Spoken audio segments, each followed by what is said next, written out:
Hello, welcome to another episode of the Book Fix podcast, a podcast that saves lives one book at a time. I'm your host, Yajaira. And I'm your host, Cheli. It's here. Dude, we have been waiting for this moment for a year now. I am this is crazy because I don't know why this book release feels like a bigger deal than any other book release we've talked about. Well, we really haven't been anticipating that many releases. Dude, I know, but we've been waiting for this one. Dude, by the door, just waiting for my fucking Barnes & Noble shipment. I don't even want to start with book tea because I feel like this is going to be a long fucking episode.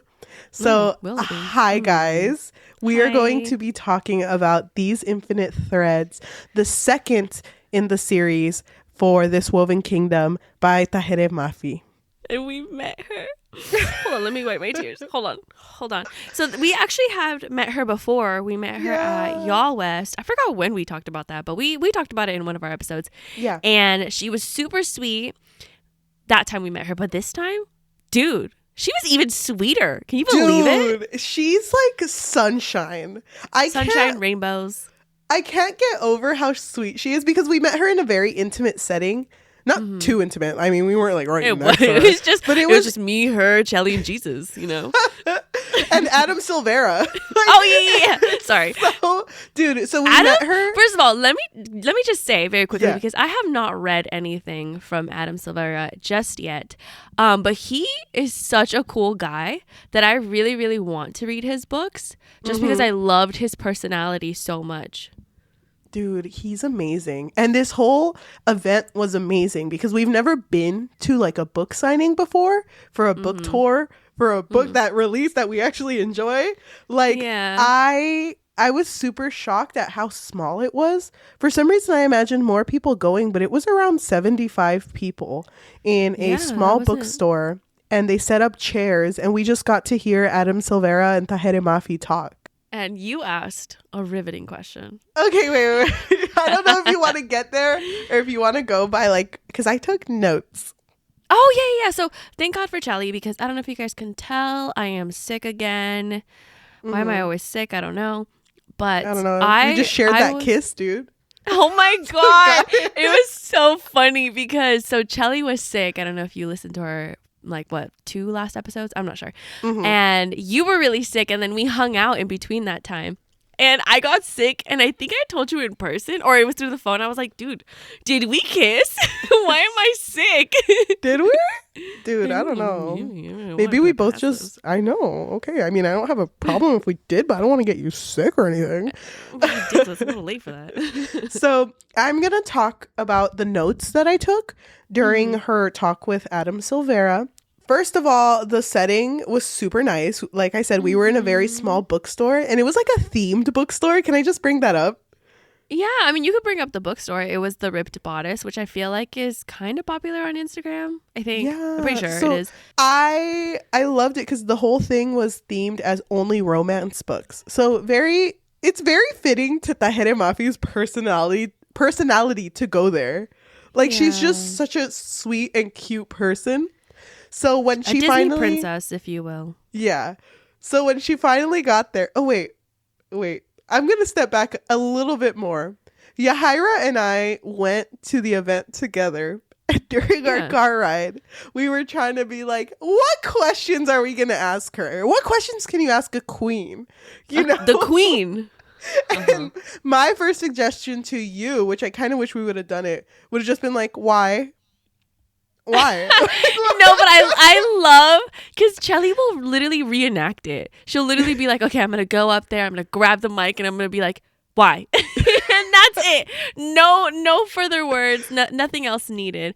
And I'm just like, it's so funny because wait, let me just bring up, I had finished These Infinite Threads. You hadn't finished it yet by the time that we were heading that way.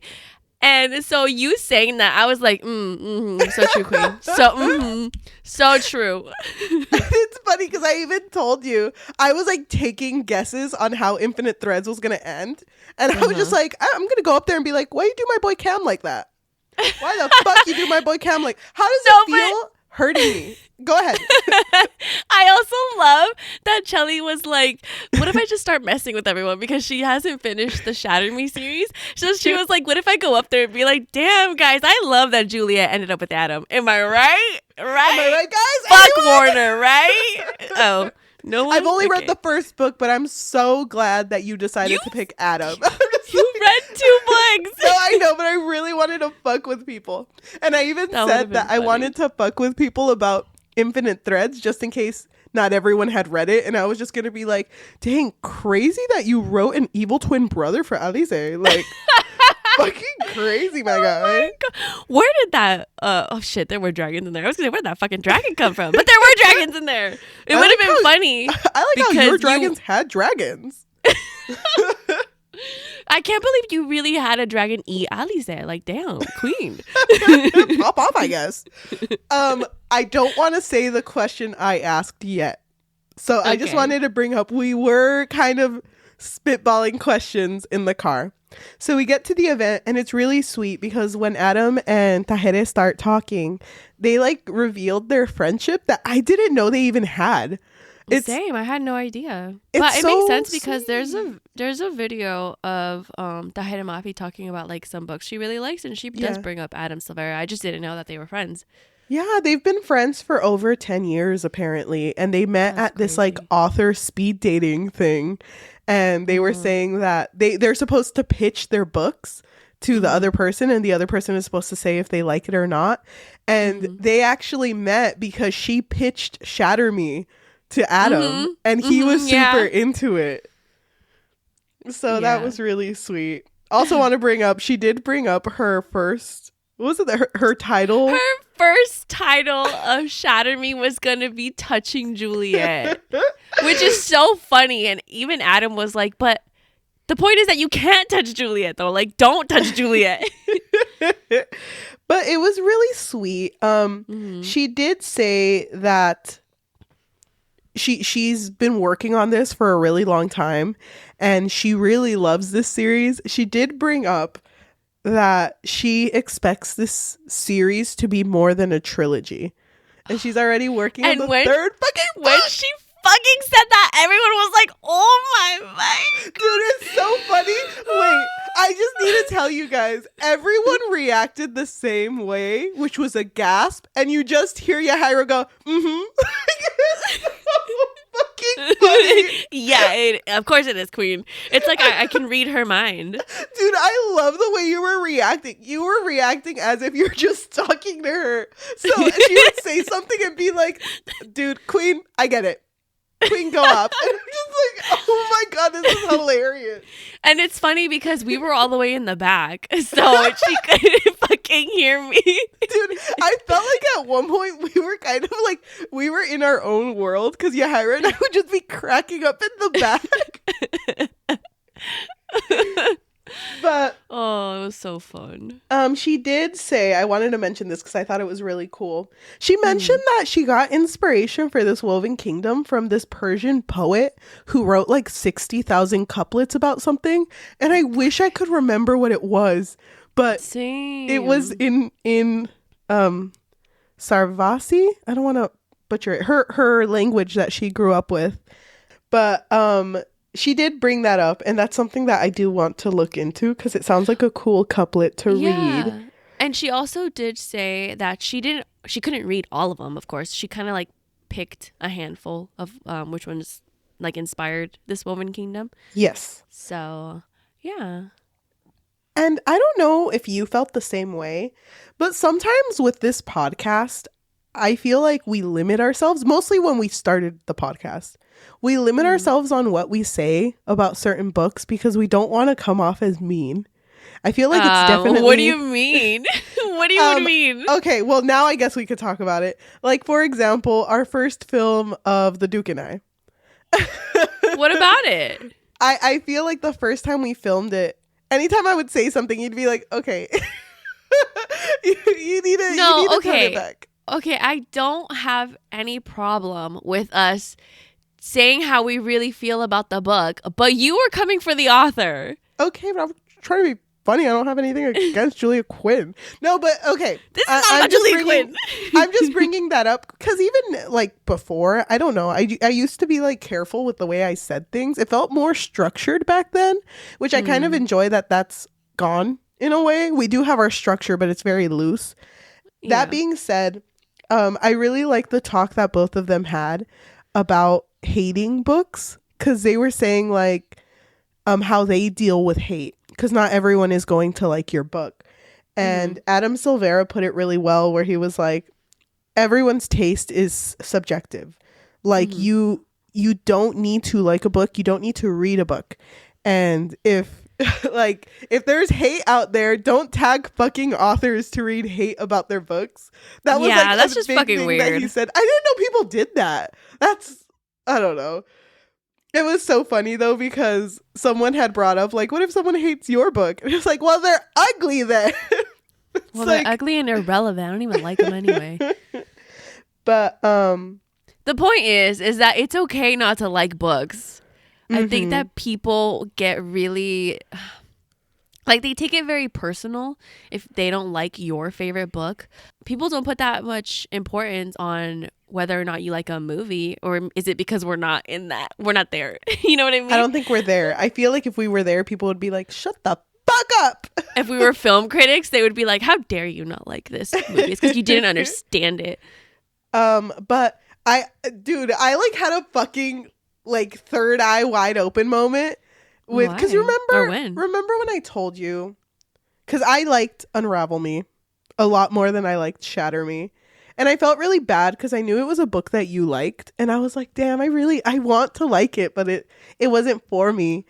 But she had brought up this thing where when she was writing Shatter Me, she had to write it in a specific way because she knew that there was like a higher chance of her not being able to write a second book.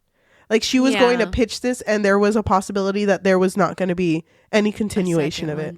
And like, it's funny, she wasn't expecting to be able to write a whole series for it, so she didn't really like plan for a series. So when she was able to make like at least a trilogy, she was like, oh my god, yes, I'll take it. So that does make sense though. It makes a lot of sense, because now I could like kind of see it in her writing, because she said now that she knew that with this Woven Kingdom she can write as much as she wants, she even felt that it's less disjointed because she can just write freely. And dude, you can fucking see it. Like if you've only read the Shatter Me series, this Woven Kingdom, it's definitely fleshed out so much. Like she is very careful with how she built her fantasy world. I'm excited to talk about this. I have a few other things I mentioned in my notes, but they're all about Adam Silvera, so I don't know if you want to talk about it. We could talk about it at the end if you want. Yeah, I'm down. Why don't we just get started then? Because this could be a long episode. Okay, so I'm gonna start off with a recap for this Woven Kingdom, but I'm going to read the recap off of this Instagram post. No, just kidding. I'm going to read the recap off of the ticket company that had a recap for this Woven Kingdom on their website. So, with the heat of a kiss, the walls between Alize, the long-lost heir to an ancient Jinn kingdom, and Cameron, the crown prince of the Ardunian Empire, have crumbled, and so have both of their lives. Alize, the heir to the Jinn throne, is destined to free her people from the half-lives they've been forced to live under human rule. When Cameron, the heir to the human throne, falls in love with her, he's forced to question everything he's been taught about Jinn. Cameron's grandfather lays dead at the hand of Cyrus, ruler of the neighboring kingdom of Toulon. Cyrus has stolen Alize away from her homeland and plans to marry her there, giving her everything she needs to become the Jinn Queen. And when she assumes the throne, he will have fulfilled his own bargain with the devil. Alize wants nothing to do with Cyrus's deal or the devil, but without a way to escape Toulon, and with the fulfillment of her own destiny tantalizingly close, she'll have to decide whether she can set aside her emotions to become the queen her people need. It's kind of both of them. Right? Wait, which one did you read? I read the one that I sent you a long time ago. It kind of had both. Oh, okay. But I want to add to it a little bit. Okay. This is what I wrote. The second book continues immediately after the end of this woven kingdom. Alize is taken to the kingdom of Toulon, where she is now faced with the opportunity to reclaim the Jinn throne. However, there is Cyrus, who is willing to help her, but for a price. Cameron, also mixed with several emotions with how he feels about Alize, is headed to Toulon, not sure what to expect. Thank you. All right. So after our summary, Cheli and I like to guess how the other person would rate the stories that we talk about on these podcasts, because we don't tell each other how we feel about the books that we talk about. We don't. I do want to start by guessing yours, but before I do, if you have not read this series, you have two options. You can leave and go read it right now, like both of them. Just binge it. Or you can listen to our episode for this Woven Kingdom and then come back. You can do either. Or you can do both, honestly, because who am I to choose what you're going to do? You can just do whatever you want. You can also, wait, there's a third option. Just listen to all of our episodes and leave us a rating of 5 stars. Thank you very much. Oh my God, that would be so sweet. And we would really, really appreciate it, actually. Okay. I love you. I just want to start with that. It's not even connected to what I'm going to say. I love you too. I was hoping, I don't know. Happy Valentine's Day. It's not even Valentine's Day anymore. Happy Valentine's Day. We did tell each other Happy Valentine's Day. We were together. Yeah, you told me right at midnight. It was kind of romantic. I didn't know how to feel. The stars were shining above us. I know, but we were both tired as fuck. But I love you. And I know that you love characters that are a little bit like unhinged. Yeah. Thank you. I was looking for the word. And I knew that you were going to like Cyrus. I knew it. And I know you do. I'm not going to say I knew. I know it in my mind. You love this boy. And I know you have a thing for love triangles. You don't have to deny it. It's okay. We all know on this podcast we're on the same wavelength. Say it right now. Who's my favorite? Cyrus. Cyrus is your favorite, hands down, dude. If Cyrus isn't your favorite by the end of this book, then I don't know what's going on. I don't know you anymore. Are you saying that he's your favorite? No, I'm telling you that he's your favorite. And I think that throughout this book, you switched teams. You were like, Cameron, who? Cammy, who? No. I think that you love this story a lot. This is where I'm struggling, because you gave this Woven Kingdom a 5-star, but I don't know if you, I don't know if you loved it more than the second book. That's where I'm struggling. I'm going to take a wild guess. Go crazy. I'm going to say you gave this book a 4. Okay, that's pretty crazy. Not a 5. Wow. Specifically because I think you liked the first book more. Okay. Thank you. No. Thank you, actually. Okay, well, I'm going to take a wild guess too. I'm going to say that because you're assuming that I love Cyrus so much, I'm going to guess that you like Cameron the most. Damn. Sometimes I wish that I could read that beautiful brain of yours. Is this how Edward felt? I think that you enjoyed this story. I think you still love the Queen's writing. I think you're into it. I don't know if you loved the direction of Cameron's character, because I know how much you loved him in the first book. So I don't know if you were really 100% down for how he was kind of flipping a little bit. I think you're still hoping that Alize ends up with him, though. I don't know. I think you would rate it. I'm scared. Why am I nervous? Oh my God. I think you would rate it a 4.25, because you can do that on Storygraph. Shout out to Storygraph. Dude, I love when you like just slip it in there. I love it. Okay. Where the fuck do we start? Okay. Let me just say that the way that this Woven Kingdom ended had me fucking screaming, crying, throwing up, but not in a good way. And I hated how when I read it, I devoured it, because I just I couldn't put it down. Yeah. So when I got to the ending, and then the ending revealed that Cyrus was pretty much there because he was like, hey, you know our good friend, the devil? Yeah. He said that I could pay off my debts by having us get married because you need a kingdom. You are the Jinn Queen. Love that for you. And so he was taking her back to Toulon for that. Mm-hmm. And I hated how the way that it ended was just her falling off the dragon. Because I was like, wait, is she escaping? Did she faint? Is he going to save her? What's happening? Dude. And so this book, I did appreciate that these infinite threads started a little bit before that, where Cameron notices that Cyrus and Elise have kind of like a connection together, or that they know each other.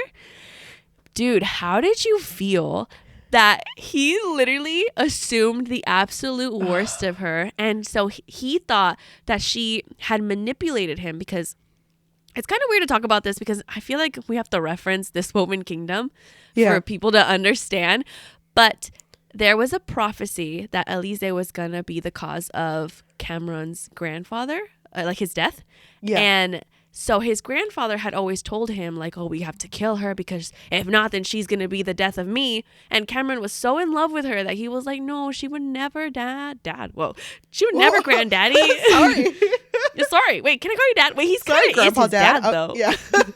I'll talk about this later, Grandpa. Hopefully after the ball. It's like after the No, but he is like his dad though. So cuz he raised him. Yeah. But when his grandfather was killed by Cyrus, and then he saw that Elise was talking to Cyrus as if they knew each other, he immediately was like, oh, fuck this bitch. You know what? I should have trusted my grandfather. Now because of this, I swear on my life, I'm going to avenge my grandfather and kill Elise. And then I also love that moment. I don't know if you noticed it when you were hearing it, because I don't know if you went back and read it, but when we were listening to it on the car ride, I don't know if you noticed that moment where he couldn't see her anymore. Yeah. Like he couldn't really see her. Yes. And it was because he had ill intentions towards her. Dude, that made me want to fucking scream. Dude, okay. Okay, wait. So let me just start. Wait, hold on. I fucking love that it started where it left off. Plus, like, all of the other extra stuff that we weren't able to see because Alize was seeing something different than Cam.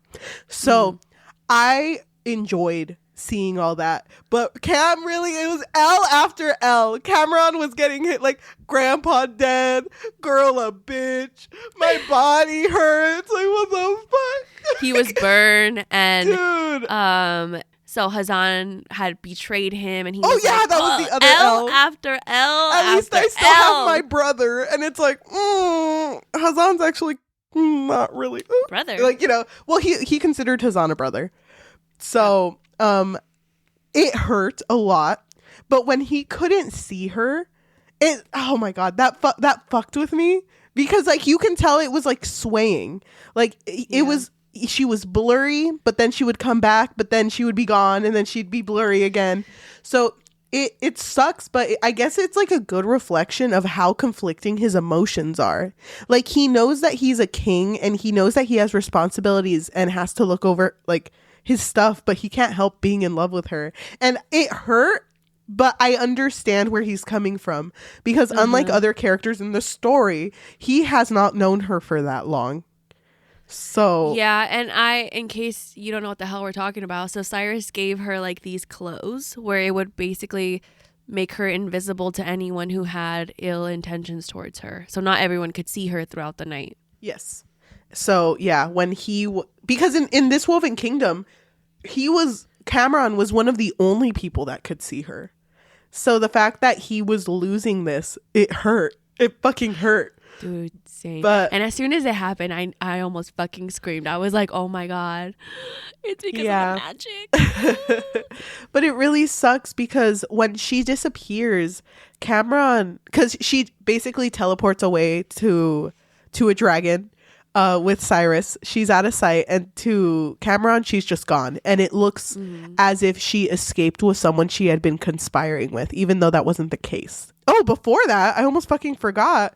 Cameron and Cyrus fought and they fought, dude. Oh my god, Dude, it kind of felt like an anime battle to me. I was like, damn, I'm fucking living for this. No, it gave me nostalgia. I was like, their fights are choreographed. Okay, hell yeah. But it was so like funny. It was wild to me because like Cyrus was ready to kill this bitch, but I don't know. This like, bitch. Oh, sorry.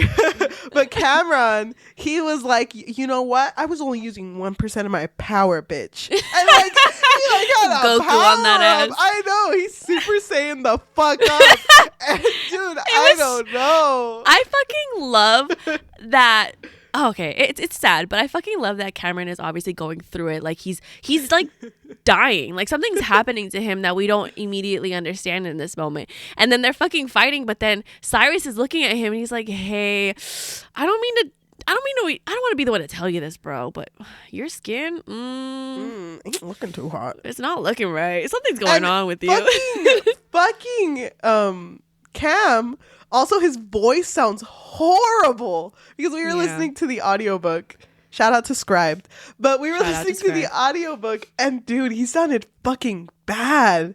But it's a pretty like even match. But I don't remember why. Why does Cam end up becoming a statue? I think Cyrus did something to him, right? I'm not entirely sure. But something was done to him where he becomes a statue. Yeah. But just throughout this whole fight he had with Cyrus, he kept yelling Alize's name. And Cyrus was like, how the fuck do you know her? Like, this. How do you know her name? That's my wife, bitch. That's my wife. That's my wife. How are you guys friends right now? Excuse me. Don't look at my wife. You see my wife over there? Don't fucking look at her. You see that dragon? That's my fucking dragon. That's my fucking dragon. Do you have a dragon? No? Fuck you. So, Cam becomes a statue. Cameron becomes a statue. And is just left there.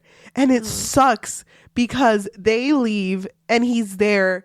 And then there's like these incompetent people that work for him in the kingdom who are just screaming and crying and not doing anything to help him. And no one really knows what's happening. Like, obviously, most of them couldn't have even seen Alize. Well, they saw her because her clothes were burned. So they did see her at the end, but they didn't know that she was there the whole time.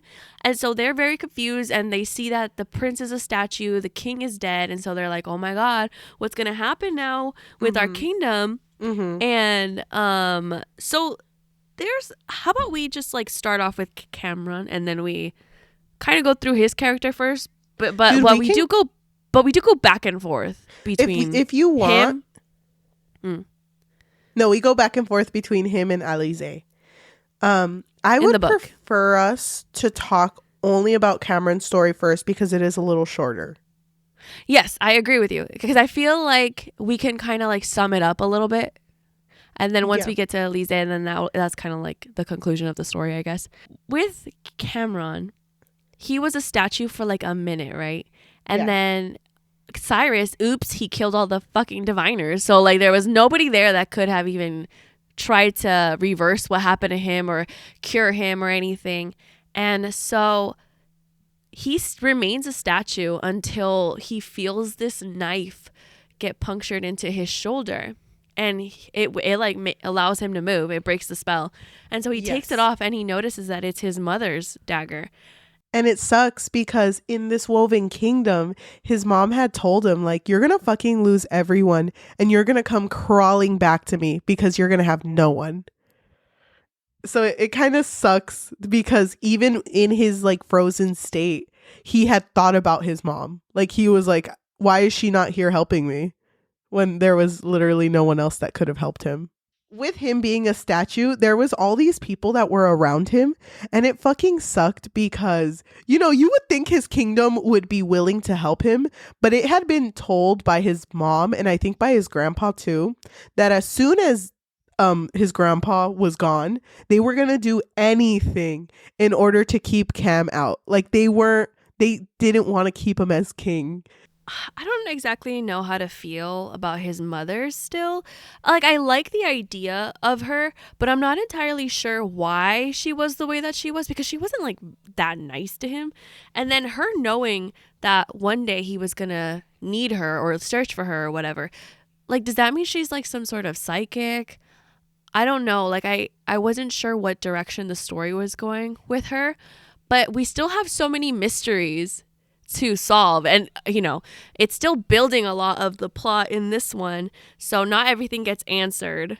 And the thing about Cameron was that, so he actually starts to change, and when he was a baby he was marked with like some gold marking on his chest, and that basically signified that he was the rightful heir to the throne of Ardunia. Yes. And when this whole thing happened, him fighting Cyrus, Eliza leaving, the grandfather dying, after all of that, the mark started to morph, and it started to spread across his skin, and it even went through his eye, so that one of his eyes like changed color. And no one really understood what was happening to him. Like, they would just be like, "Oh my God, my prince! What did that evil king do to you?" Because Cyrus is the king of Toulon. So they were like, "Oh my God, what did he do to you?" But Hazan does reveal to him that it basically means that his right to the throne is being compromised. Yep. Like, maybe he's not the rightful heir anymore, which. Yeah, I know. Dude, I was like, as soon as that happened, I was kind of like, because I don't want to reveal too much. We just started talking about this, but I love my boy Cam. I love my boy Cam. So I felt so I already fucking revealed bad. I felt so fucking bad because I feel like he's done taking L's left and right. Yeah, he is taking L's, and he's not a bad guy. No, he's not. I don't want him to lose this right to his kingdom. But by the way things are going, it doesn't look good for him. No, it really doesn't. And can I just say that I was shocked, because we had seen people commenting how, Cyrus, Team Cyrus, Cyrus this, Cyrus that. So when I started reading these infinite threads, I was surprised by how much development Cameron's character had. I literally expected him to be left in the fucking dust. But it's a good thing. Like, I really loved how his character was developing, because I understood his anger, his sadness. Like, I understood his desperation to... Because even there was a moment where he was like, you know what, I'm going to marry anyone. I don't even care. Because he needed to produce an heir. And I just fucking love that in this book, like, everyone's freaking gray. Like, literally, Cameron is going through it. So I liked how much attention to detail his character had. Yes. And can I also say that Cyrus, Alize, and Cameron, I fucking love all of them. I just want to say that right now. And I'm glad that in this book, we kind of get to see the perspective of what's going on through all of their eyes. And it kind of, like, it allows us to be like, okay, I kind of see where everyone is coming from. So it's really up to us to be like, okay, but what's better? Like, you know what I mean? I feel like I'm expecting the next book to have more of Cyrus's perspective, because yes, we did get some of it in this book, but not really. Like, I feel like what we got the most was just a deep dive into his character. Yes, but his character is still mainly a mystery. We're not on him yet, but yes. So let's go back to Cameron. Okay, so he gets stabbed, and he presumes that it's his mother because it was her dagger. But he basically, like, falls to the floor. He's not frozen anymore. And this bitch who was trying to take his kingdom is like, oh, Cameron! Shit! She's fucking away. You know what, Cameron? I never said that I should be king. Never. You know said what? that. Like, other bitches here were trying to take your kingdom. You know what I did, Cameron? I told them, shut the fuck up. That's my boy, Cammy. That's my boy, Cammy. I would have never done you like that, bitch. But... did I say bitch? Sorry, sir. I mean king. Sorry, king. I mean, wait, what are you? What are you? If you want me to take charge, I won't though. But like, if you want me to, it's like whatever. But, like, he basically comes back to his senses, and he kicks everyone out, and he's left alone, and he's so torn with everything that has happened. He's torn, but he's also still dying because the mark the magic inside of him is like messing with him, and so he's like on the brink of dying. And then but they killed all his diviners, right?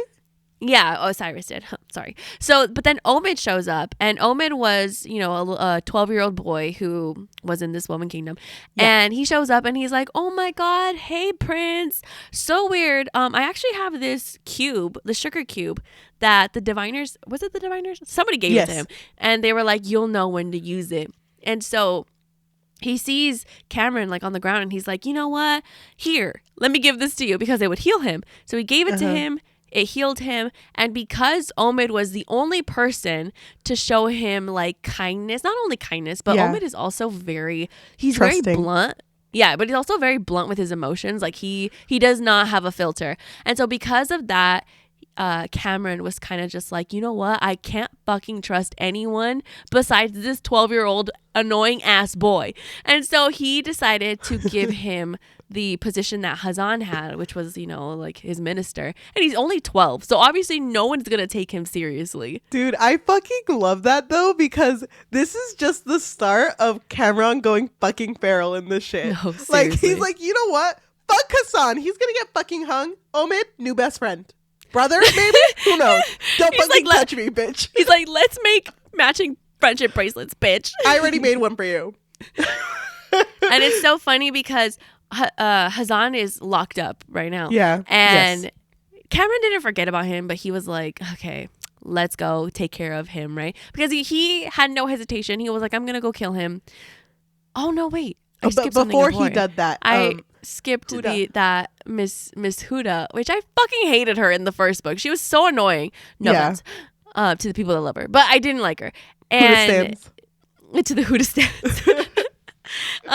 So she shows up and she's like, hey, Prince. Oh my God, what happened to your face? Just kidding. Anyway, so this carpet bag was actually left behind by Elise. And he sees it and she's like, there's nothing important there. You know, I just wanted to give it to you because I didn't want to tamper with any evidence. But also, can I have my dress back? Because she did make it. And he was like, what are you talking about? She was a servant. When did she have time to make anything? Yeah, because it was revealed that not only was she doing a full-time servant job, but like also on the side, a seamstress job. So this girl never slept. Yeah, and he didn't know that. And so when she said that, he was like, when does she have time to eat? And it threw Miss Huda off because it showed that he kind of cared.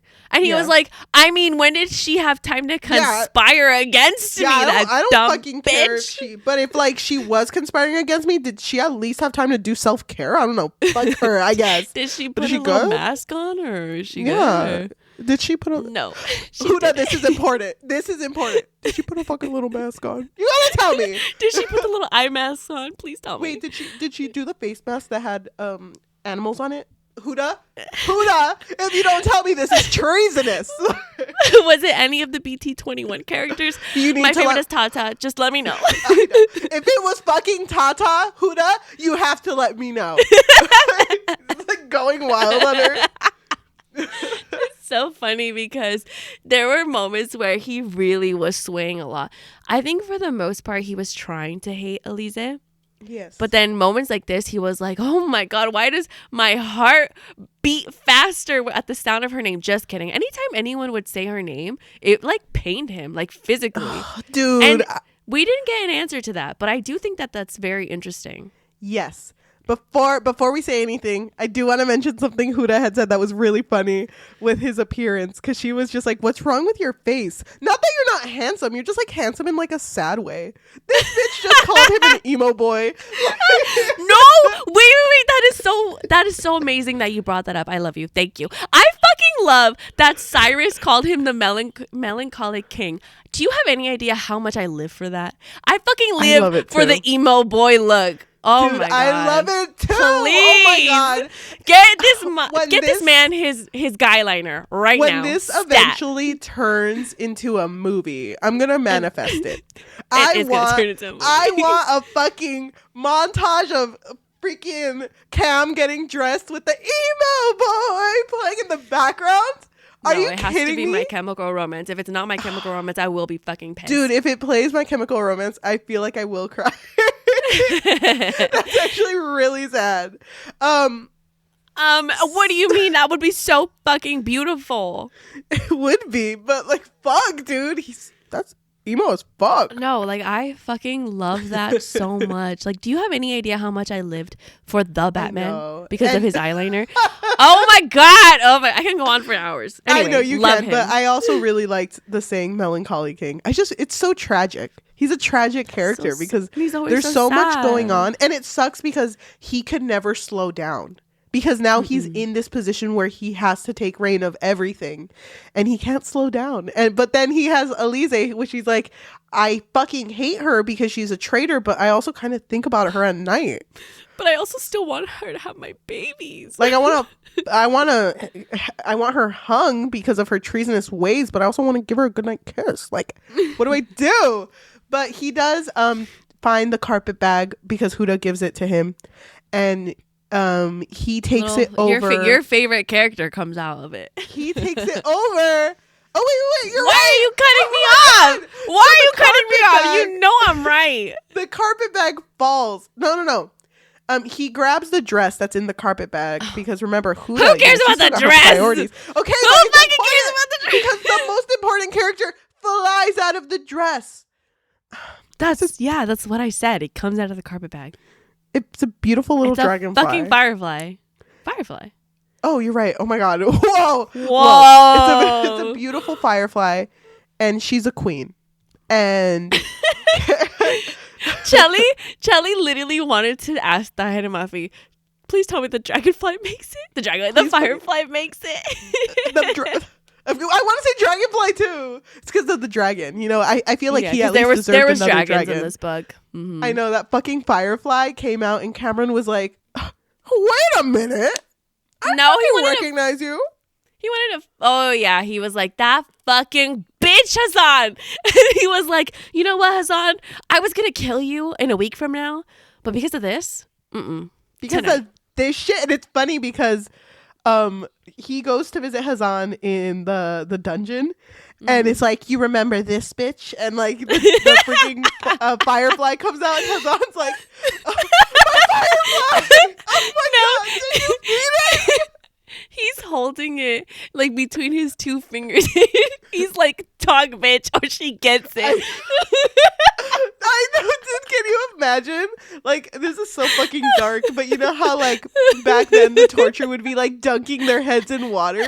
It's like a bottle cap, and it's like dunking the dragon or the freaking firefly's head. Talk bitch. No, she's only 3, please. I literally can't breathe. Oh my god. I fucking love how much Hassan was like, my baby. Oh my god. I feel like it was just so funny how Hassan was like, you're gonna kill the firefly, and he's like, I mean, I would. He's like, you fucking monster. You fucking monster. She was like, get for my peepaw. Dude. And he was like, it's not an it, it's an her, okay? Dude, it was so funny because I know it's a her. Her name's Beyonce. You remember we were one of the questions I wanted to ask Tahereh Mafi was if she would give me the rights to name that firefly Beyonce, but I was too nervous. I was afraid she'd say no. Or laugh at you. I know. Oh God. I can't breathe. Okay, so anyway, during this moment between Hassan and Cameron, that's when Cameron realizes, well, I guess he doesn't realize it, but he's like telling Hassan like, oh, you aided her and now she's gonna take my kingdom with Cyrus. And Hassan is like, why would she do it with Cyrus? Wait, what? And he's like, yeah, because they're betrothed. And it kind of throws Hassan off because he says, if Cyrus is working with the Iblis, which is the devil, yes, then that means that she is betraying her people, because the only reason why the jinn fell and, you know, they became like lower class citizens was because of Iblis.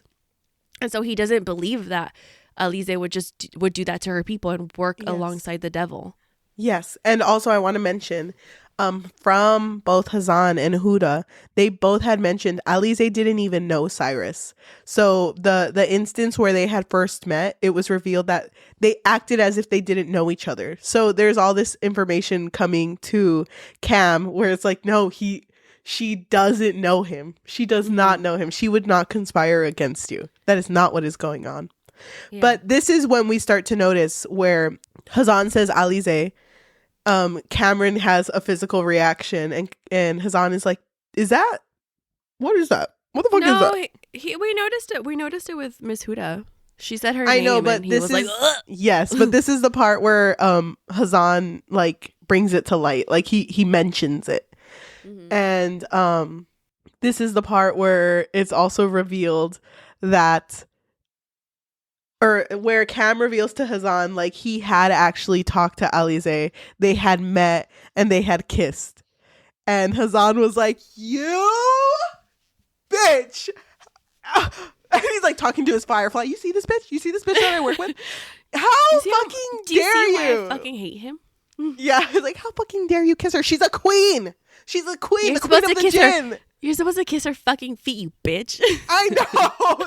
Kiss the fucking road she paved for you, bitch. Like, how fucking dare you? And it's like, oh, what were you guys planning to do? Just to fucking, mess with her and then leave her? And then fucking Cam was like, I would have fucking married her. I would have fucking married her. Yeah. Dude! And so in this moment, well, not in this exact moment, but eventually they come to the conclusion that, okay, you know what? Maybe you're meant to marry her then, so that she gets her kingdom, and the magic that's fucking him up is healed. Oh my god, dude. As soon as that was mentioned, I was happy because I don't want to make a parallel, because Tahereh Mafi did say that although she writes similar stories, it's not the same story. So like the similar story of a girl who is powerful but silenced is like the types of stories that she likes to write. And of course, that's kind of like Shatter Me. So when I saw that Cam was having a physical reaction to Alize, I thought of Adam and Juliet.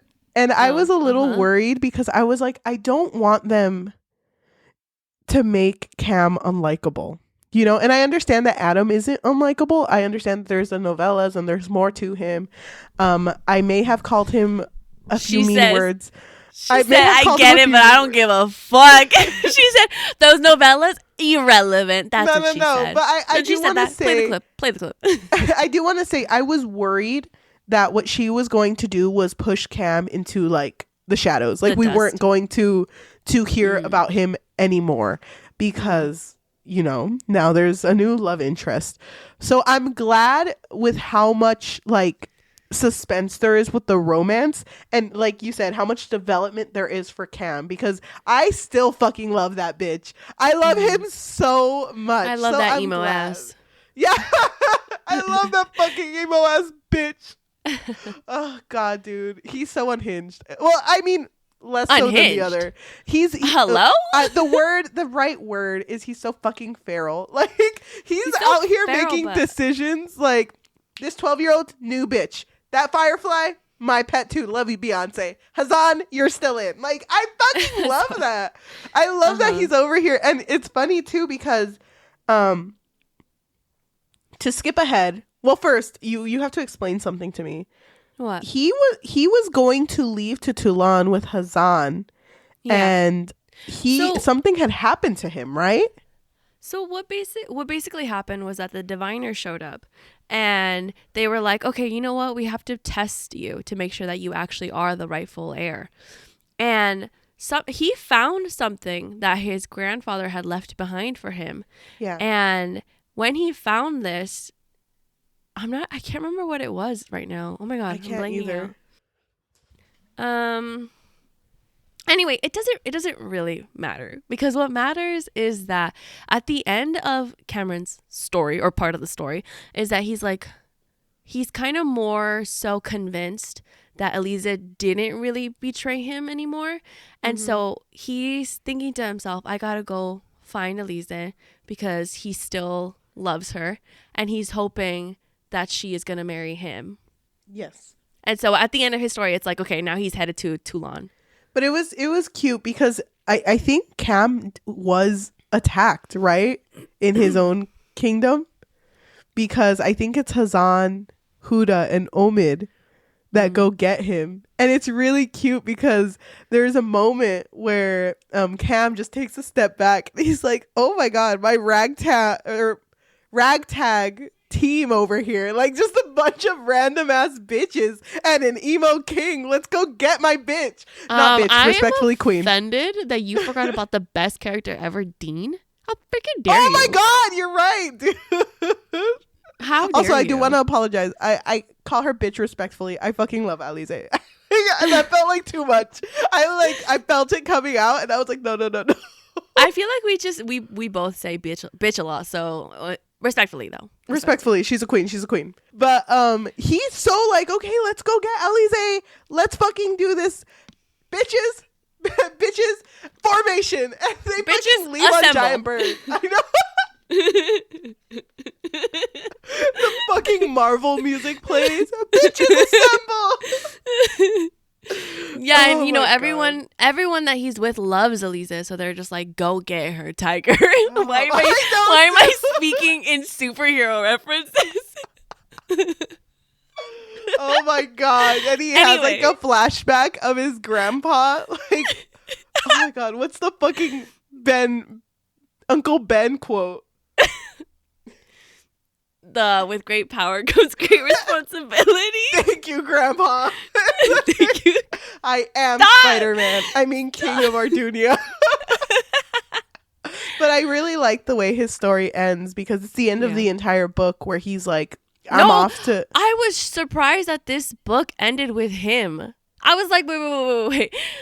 What about my girl? What about my girl? Dude, but I kind of loved it though because it's so... It's like prepping me for the third one because I'm excited to see, of course, what happens with Alize and Cyrus, but what happens with Cam because he even says himself like, I don't know who I'm gonna be when I come back, so I'm prepared for whatever is to come, and it fucking ends like that, and I'm like, bitch, oh, only my king. I fucking love him. # love my king, Cameron. # love my king. The king of many L's. Yeah. King of many L's, but the biggest L. Never mind. Fucking, what did they do with the grandpa's like body? I don't know. Nobody wanted to touch him because of the snakes that were coming out of him. Anyway, we have been talking about Cameron for like an hour, so we need to talk about our other two characters. Yeah, the main part of the whole story, which is Alize. I wouldn't say the main part. I feel like Cameron was like 50% of the story. You think so? It felt like I read more of Alize and Cyrus. No. Oh, maybe I was just into deep. You were just really into emo boy. I was like, oh my God. I did love the Batman. Thank you. So let's go back in time. So Alize is on the dragon, right? And Cyrus shows up and he's like, girl, this is my dragon. Why are you here? And they start talking, and I really like how Cyrus is so like, he's a mysterious character, right? You don't know why he's acting the way that he is, but it's very apparent from the very beginning that he needs Alize because he's like, you know what? I don't even care. Like, I have no intention of like forcing myself on you. I'm not trying to force a relationship between us. I just need you to pay off my debt with Iblis. And Alize is not very sympathetic with him in the beginning. Like, she's very much like, oh, well, obviously you did something, you did something horrible to be indebted to him. Like, you probably did it for like some stupid reason, right? And he doesn't explain himself to her. And he kind of tells her like, oh, you know what? I'm not going to be like the other lovesick fool. Like your pretty little doe eyes aren't going to manipulate me into caring about you. Yeah. And they're like fighting in this moment. And I like that everything that he says is very honest because her little Nasta, which is like a little marble that's in her corset, it's like a magical thing that Hazan gave her. Her marble goes hot or warm anytime someone's telling her the truth, and then it goes cold when someone's lying to her. So the whole time, even though he was being super fucking rude, he was still like being honest with her, how he like had no intention of cultivating an actual relationship between the two of them. Yes. So I don't remember how she falls, but I do remember he offers his coat to her because remember her dress burned off and she's like fucking naked. She's practically naked, yeah. Like she has like rags on, but they're like transparent. Yes. So she's just kind of there and he's like offering the coat and she's like, no, I would rather be fucking gone than ever take anything from you.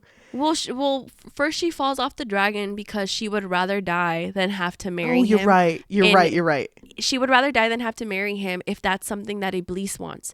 Because if he's working with Iblis, she's like, I would rather fucking jump off this dragon right now. And she does. But she ends up back on the dragon and he tells her, like, it doesn't matter how many times you throw yourself off this dragon, I'm just gonna get you back on the dragon and it's just gonna make our trip longer, but we still have to go to Toulon. When they get to Toulon, or when they're about to get there, he kind of warns her a little bit. He's like, okay, prepare yourself. And she's like, why? Is it so ugly? Is it so like disgusting and gross? And he's like, no. It is so much more beautiful than Ardunia. And he tells her that pretty much. And so she's a djinn. I don't know if we have to explain that, but she's a djinn. And so she doesn't need food or anything. All she really needs is water. Like water is her substance. So whether that's like being like bathing in it, drinking it, like it doesn't matter. Like water is life for her. And so when they get to Toulon, she is completely like mesmerized by it because there's so much like there's so many like cascades of water and it's like there's like waterfalls and everything. And she is like a happy little girl. Like it's so innocent the way that she's reacting because she's so genuinely overjoyed. And in this moment, she realizes that she hasn't had any water in like the past 24 hours probably. Yeah. And she's just so happy about it. And it kind of throws Cyrus off. He's like, okay. Yeah, I know she's cute, but don't make it weird. And so when they are about to like dismount off of the dragon, that's when she notices like a woman. And this woman comes towards them and she's described to have like fiery hair. So it's like orange and like strands of gold. Yes. And it's so funny because Eliza comes down of the dragon and Cyrus freaks out because the woman goes up to them and she's excited to see them, but Eliza is naked and so she gets red, like she blushes, like she says that she's never felt so much warmth in her life. Yeah, because the ice in her veins, it pretty much is like that's her mark of being the heir to the djinn or being heir to, you know, the kingdom. And the Cyrus's mom is just like, hey, nice to meet you. I'm his mom. And she's just like, oh my God. But tell me if you felt the same way. I was getting like secondhand embarrassment, not because she was naked, but because she started going off on the both of them. Because the mom, I forgot her name, Sarah. So Sarah was like saying, oh, my son has spoken highly of you. We've been anticipating your arrival for months. And Eliza is pissed because she's like, she's like, did he tell you that we just fucking met like 2 seconds ago? And he kidnapped me against my will and is forcing me to marry him. And I haven't even fucking like answered him, but it's a fucking no. Has he told you that? Has he told you that I don't want to fucking marry him? Yeah, dude, honestly, that didn't really bother me. I kind of understood why she was feeling that way, but it was very off-putting because the way Sarah was reacting was like, oh, we're gonna be so close. No, but she was smiling at her like creepily, kind of like I'm trying to communicate something with my eyes, but it's not working, you know? Like, oh, we're gonna be best friends. And it didn't bother me. I just cringed because even though it's valid what she was saying, Sarah was not reacting to what she was telling her. And so she kept saying it, and then she kept saying it louder. She was like, no. You know what? I'm not gonna marry him. I'm not marrying him. But so okay, Sarah goes away. And then her and Cyrus have kind of like a moment, sort of. And he's like telling her or warning her like, okay, you know, we're gonna get married whether you like it or not. And she tells him, draw your weapon. And I thought this part was so funny because he was like, what? What do you mean? You don't even have a weapon. Like, she's literally naked. He's like, what weapon are you gonna draw? And she's like, I don't need one. And I just thought it was funny because he gets like really close to her, and it throws her off. I think it's that she describes it as she hadn't felt like his strength before, and then she feels like his warmth on her, and it derails her, and she like gets lost in like his scent as well. But then he like lifts her up and flings her off the fucking cliff, and he's like, I choose dragons. Oh my God. I think really that was funny. a little okay. I just want to apologize. I feel like we might tell this story a little not in chronological order. Because I felt, didn't that happen before they met the mom? No, that happened after. Was it? I do remember it when he said because that. she gets flung into her room, or like the dragons take her to her room. Oh, you're right. For some reason, I thought that she had slept on the floor. It kind of sounded like she did. She did, right? Okay. She did, because she couldn't get up to the bed, so she passed out. Anyway, okay, so she gets thrown off the cliff. A dragon bites her and then takes her to her room, and she's in this really beautiful, vast room, like that has a bunch of rooms all over it. And she sees a bed, but she ends up passing out on the floor because she can't get up. She's exhausted. She hasn't rested or anything. Yeah. And when she wakes up, she gets woken up by Sarah, and Sarah's like, "Wake up, darling. Wake up." And Sarah's like, "Wake up, because this is the only time that you and I can conspire, because if he thinks you're asleep, he's not going to know that we're talking about him."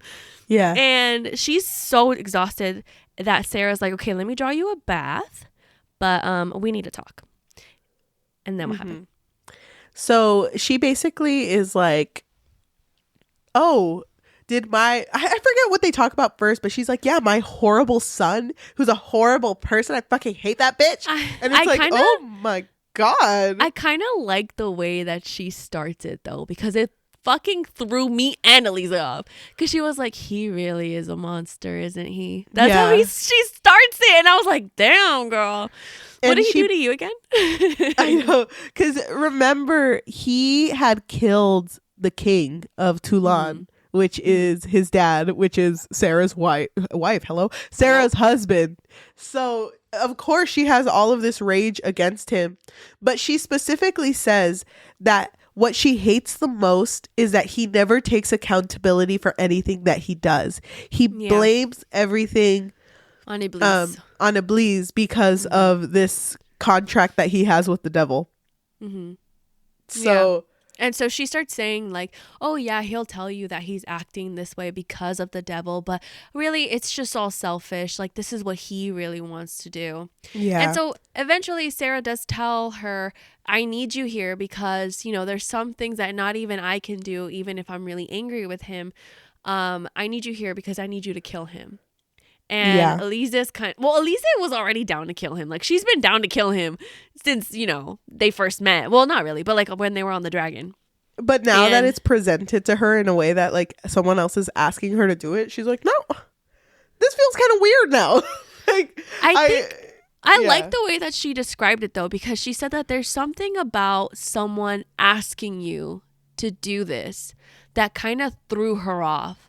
And she's still down, though. Like, she's still kind of like, well, eventually. Because she has no intention on marrying him. Like, she does not want to. She doesn't want to align herself with anything that the devil wants. But yeah. But it's revealed here too that Sarah's like, if you are being the way you are with him right now, you're not going to get anywhere. He's not going to let down his walls. Yeah. So you need to make him think that you want to marry him, that you're in love with him, or that you at least want to be his friend, because she tells her he doesn't even like taste his own food. He has people taste it first to make sure it's not poisoned. Like, he does not trust anybody. And so she tells her the best course of action is for you to pretend like this is something that you want. And obviously Elisa's kind of like, okay, we'll see about that. And so when Sarah leaves and Cyrus eventually shows up, but he kind of like, it scared her, and she came off in her usual way, so she was very like rude to him, like, oh my God, what are you doing here? But then eventually she kind of like smiles at him, and he's like, Ew. Dude. Oh He's my like, ew, God. why do you look like that? I fucking loved anytime both of them like had moments because they're so fucking like cutthroat with everything. There was even a moment, I don't even remember when it pops up, but there's a moment where they're talking and Cyrus just takes that moment to check her out. Oh my like, God, I know. Ew! She's like, ew, don't look at me. Don't fucking look at me. How do I look though? But don't look at me. I also fucking love when he tells her, forgive me, but do you intend to make it a habit of wearing transparent garments in my presence? Do tell me now, I beg you, so that I might blind myself in anticipation. Oh my God. Dude. Fucking Cyrus, dude. And I also love that she's like, okay, I just gotta kill him with kindness. And so she starts pretending like she gives a fuck about him. But he's like, oh my God, I love that he can see right through her. Because for a while there, I was like, wait, does he also have a Nosta? Like, does he have a little thing like that burns when she's like telling the truth? Yeah. And because he just looks at her and he's like, aw, you've been conspiring with my mother, haven't you? And she's just like, what? Me? I'm glad that it happened that way because I really didn't want to read a story of her faking love for him. You know what I mean? Or like it becoming that. I'm glad that when he asked her that, she was like, yeah. Oh, but wait. I missed. Wait, let me just bring up what he said, though. He said that you've been a wicked girl. And he says, God, you're so beautiful, even when you lie to me. Yeah. And then he said, wicked girl, you've been making deals with my mother. And I literally wrote, I'm going to fling this book out the fucking window. I was also glad that it didn't go in that direction because I was nervous that she would pretend to like him, end up liking him, and then being like, oh, damn, but I have to kill him, eventually. Yeah. But so yeah, I was a little surprised. I really like that when Cyrus is presented with like, well, how do you feel about her? Like, why are you going to marry her? Like things that are so like, of course, going to bother him emotionally. He has to look away. I fucking love that. And that's brought up a lot between them where it's like they can't even look at each other sometimes. And they have to be like, look at me.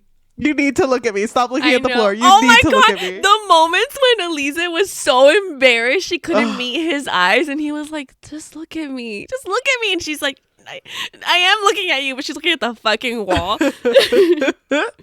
Dude, I fucking love that. So when Cyrus reveals that he knows that she's trying to conspire with his own mother, he's like, girl, do you think that I don't know her? Do you think that I can't tell that she hates me? She starts to panic. And so she's like trying to get away from him in this big room. And he kind of is like chasing after her because he's like, where are you going? And they end up crashing into each other. You know what this moment reminded me of? What? This moment reminded me of, have you ever seen The Proposal? No. With Sandra Bullock and Ryan Reynolds. What? You've No. never seen The Proposal? I don't think I have.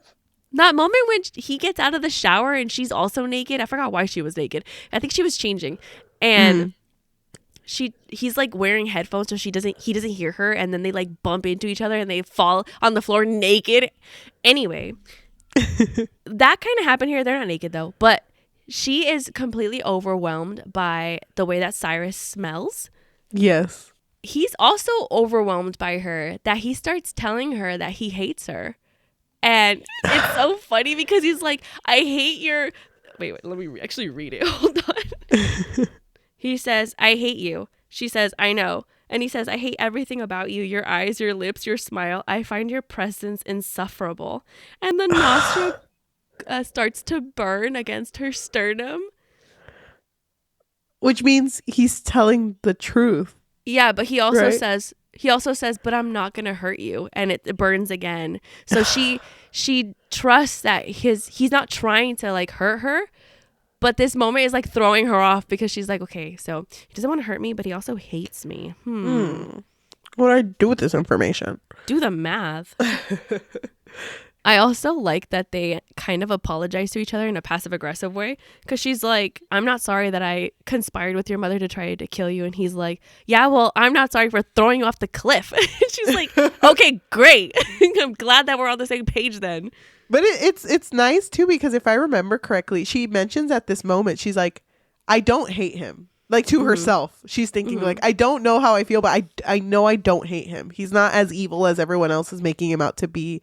There was even moments where he would smile, and she was like, it was childish. Like it gave him youth. Like he didn't seem like a monster.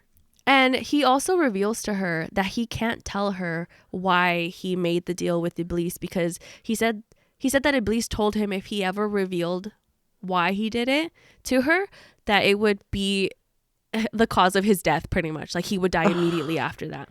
And so when they're talking about, you know, when they're telling each other this moment of sorry about this, sorry about that, he tells her, what if I made this worth your while, like her marrying him? And she's just like, how can you do that? And he says, my mother offered you a deal which you accepted, but I can offer you a better one. And he pretty much tells her like, my kingdom for your hand. And he tells her, let's be married, and after, you know, I paid off my debts, then you can kill me. Like you can kill me after that. I don't care. Like he just wants to pay off his debts. And it throws her off, because she's like, wait, you want me to kill you? Like you don't care. And he's like, honestly, not really. No. Like no. And she doesn't understand that at this moment. But she does say that she'll take it into consideration. Yeah, like, right? She's like, I'll think about it. Yeah. So they go to tour Toulon together. And this is where she realizes how much people have missed her or have been expecting her, if I'm correct. Because when they see her, was the reaction positive? They were kind of overwhelming. They were kind of like, oh my God, she really does exist, the long lost queen, like of the Jinn people. Yeah. And so they really want this marriage to happen, because they've been waiting for their leader. Yes. And it's also revealed at this part that everyone there really likes Cyrus. Like he's not a bad king. Yeah. But can I interject really quickly? Yes, go ahead, because I might not remember the beats well at this point. There is a moment where I think it might have been before that, but I'm not sure. So she tells him that she doesn't trust him, obviously, because she doesn't really know him. And he's like, okay, I'll just tell you about me. I didn't say a word until I was 3. I don't like eggplant. You have a little freckle on the hollow of the base of your throat. Yeah. It's kind of cute, I guess. Don't make it weird. And she's just like, how did you know that? Yeah. And he's like, I have eyes. Okay. I'm not blind, girl. Oh, dude, I forgot about that. She says, you are lying. And he says, about my eyes, I assure you, they're quite firmly affixed to my skull. Yeah. And he says, even if I could, you think I'd tell you, of all people, my sorrows? Did you think I brought you here against your will because I was in want of a sympathetic ear? She says, no. He says, no, he echoed softly. And you should take care to remember that. Should you marry me, it would be in title only. I have no interest in your companionship. And the Nasta goes cold. Dude, you know what's funny? I sent this to our friend Melissa. Yeah. Which I appreciate that she didn't respond to me, because I was like, I don't want to know how you feel about this book, because I wasn't even sure how I was feeling about it yet. But after when I read this moment, I was like, you know what? I have been thinking that this whole time, Cyrus is so honest. The whole time the Nosto kept going hot and hot and hot. It had not gotten cold once until this moment when he kind of reveals that he maybe wants companionship. Maybe, but don't make it weird. Maybe. Dude. And so it throws her off, because now she's like, wait, what is he lying about? Is he lying about wanting my companionship? Are those his real eyes? Like, I don't know. Right. Yeah. Wait. At this point, I don't want you to give a reason. At this point, did you like Cyrus? I liked Cyrus in the last book, and I liked him in this book as well. I just really like the idea of him, and I like that he's mysterious, but because we don't know his side of the story yet. So I like where it's going. Yes. And yes, I did really like him, especially in this moment, because I was like, oh my God, he just wants a friend. Yeah. I'm gonna cry, bitch. Sorry, respectfully. I'm not calling you a bitch, but you know. No, it's fine. So they go to Toulon, they tour it. There's this one point where when they're about to walk to a section of Toulon, she opens a door and notices that there's like no stairs. And it's just like an opening. And she's like, you brought me here to kill me, you bitch. I fucking knew it. Monster. I fucking knew that. I should have trusted your mom. I should have got that fucking butter knife and just stabbed you right in the throat. And then he's like, Alize, there's fucking stairs. They're made of glass. Glass. And it's funny because she's like, oh, I realized that I may have said some things earlier that were kind of hurtful. That I didn't really mean. Does this still mean I have a tour guide? I'm gonna be honest with you. Do I have a tour guide? I didn't mean it. I can't go on a tour without a tour guide. You know, it's kind of rude if you left me here. You'd be the bitch in this situation, not me. You would be. So Dude, I thought it was so funny. I fucking loved that moment. You know what other moment I really liked? That moment where something was going on with Cyrus. It wasn't that moment yet, but it was before that. Yeah. She approaches him and she kind of like tries to touch his arm. I forgot why. I think she was trying to console him. Yeah, he had mentioned something that was really sad and she felt bad for him. This guy who had just offered her bread for the first time like ever. She's like, oh my gosh, he has a heart. I want to be there for him. So she reaches out to touch his hand. She had never had bread before and it threw Cyrus off. He was like, how have you never had bread? But it's funny because she reaches out to him and he immediately grabs her by the wrist and is like, what the fuck were you going to do to me? What the fuck were you going to do to me? Because he has never really had any like sympathy or empathy that way. Like no one has really cared for him like that. So when she tries to console him or try to give him like a little bit of love, a little bit, he was like, what are you doing? And she's like, nothing. I swear I wasn't going to hurt you. And it kind of throws them both off because I don't know, like this moment just kind of happened. Yeah. Without either of them really thinking about it. Yeah. So and then he was like, wait, don't make it weird or anything, but were you trying to console me? And he was like, me? Like me? You wanted to console me? And she's like, you know what? Never mind. No, I wasn't. But it's cute too because he starts like prodding her like, wait, what were you going to tell me? Were you going to say something to me? To make me feel better? What were you going to say? Yeah, and it's so cute because he's like, I tell you one single sad story and your defenses weaken that easily. Like against me, you're such a lovely fool. You're going to get yourself killed. Yeah, or it was a charming, pathetic fool. I think that's how he says it. But yeah, she gets hella like, whatever. Let's fucking finish this tour then. Right? Like, you know what? Yeah, I'm pretty sure that's what happened. Yeah, but they go on their tour and they end up in this area, and I don't remember how it starts. So can you remind me how it starts? He kind of lets her roam around and she's like, aren't you scared that I'm going to run away? Yeah. And he's like, no. She's like, why not? And he's like, I've deduced that you're quite charmingly pathetic.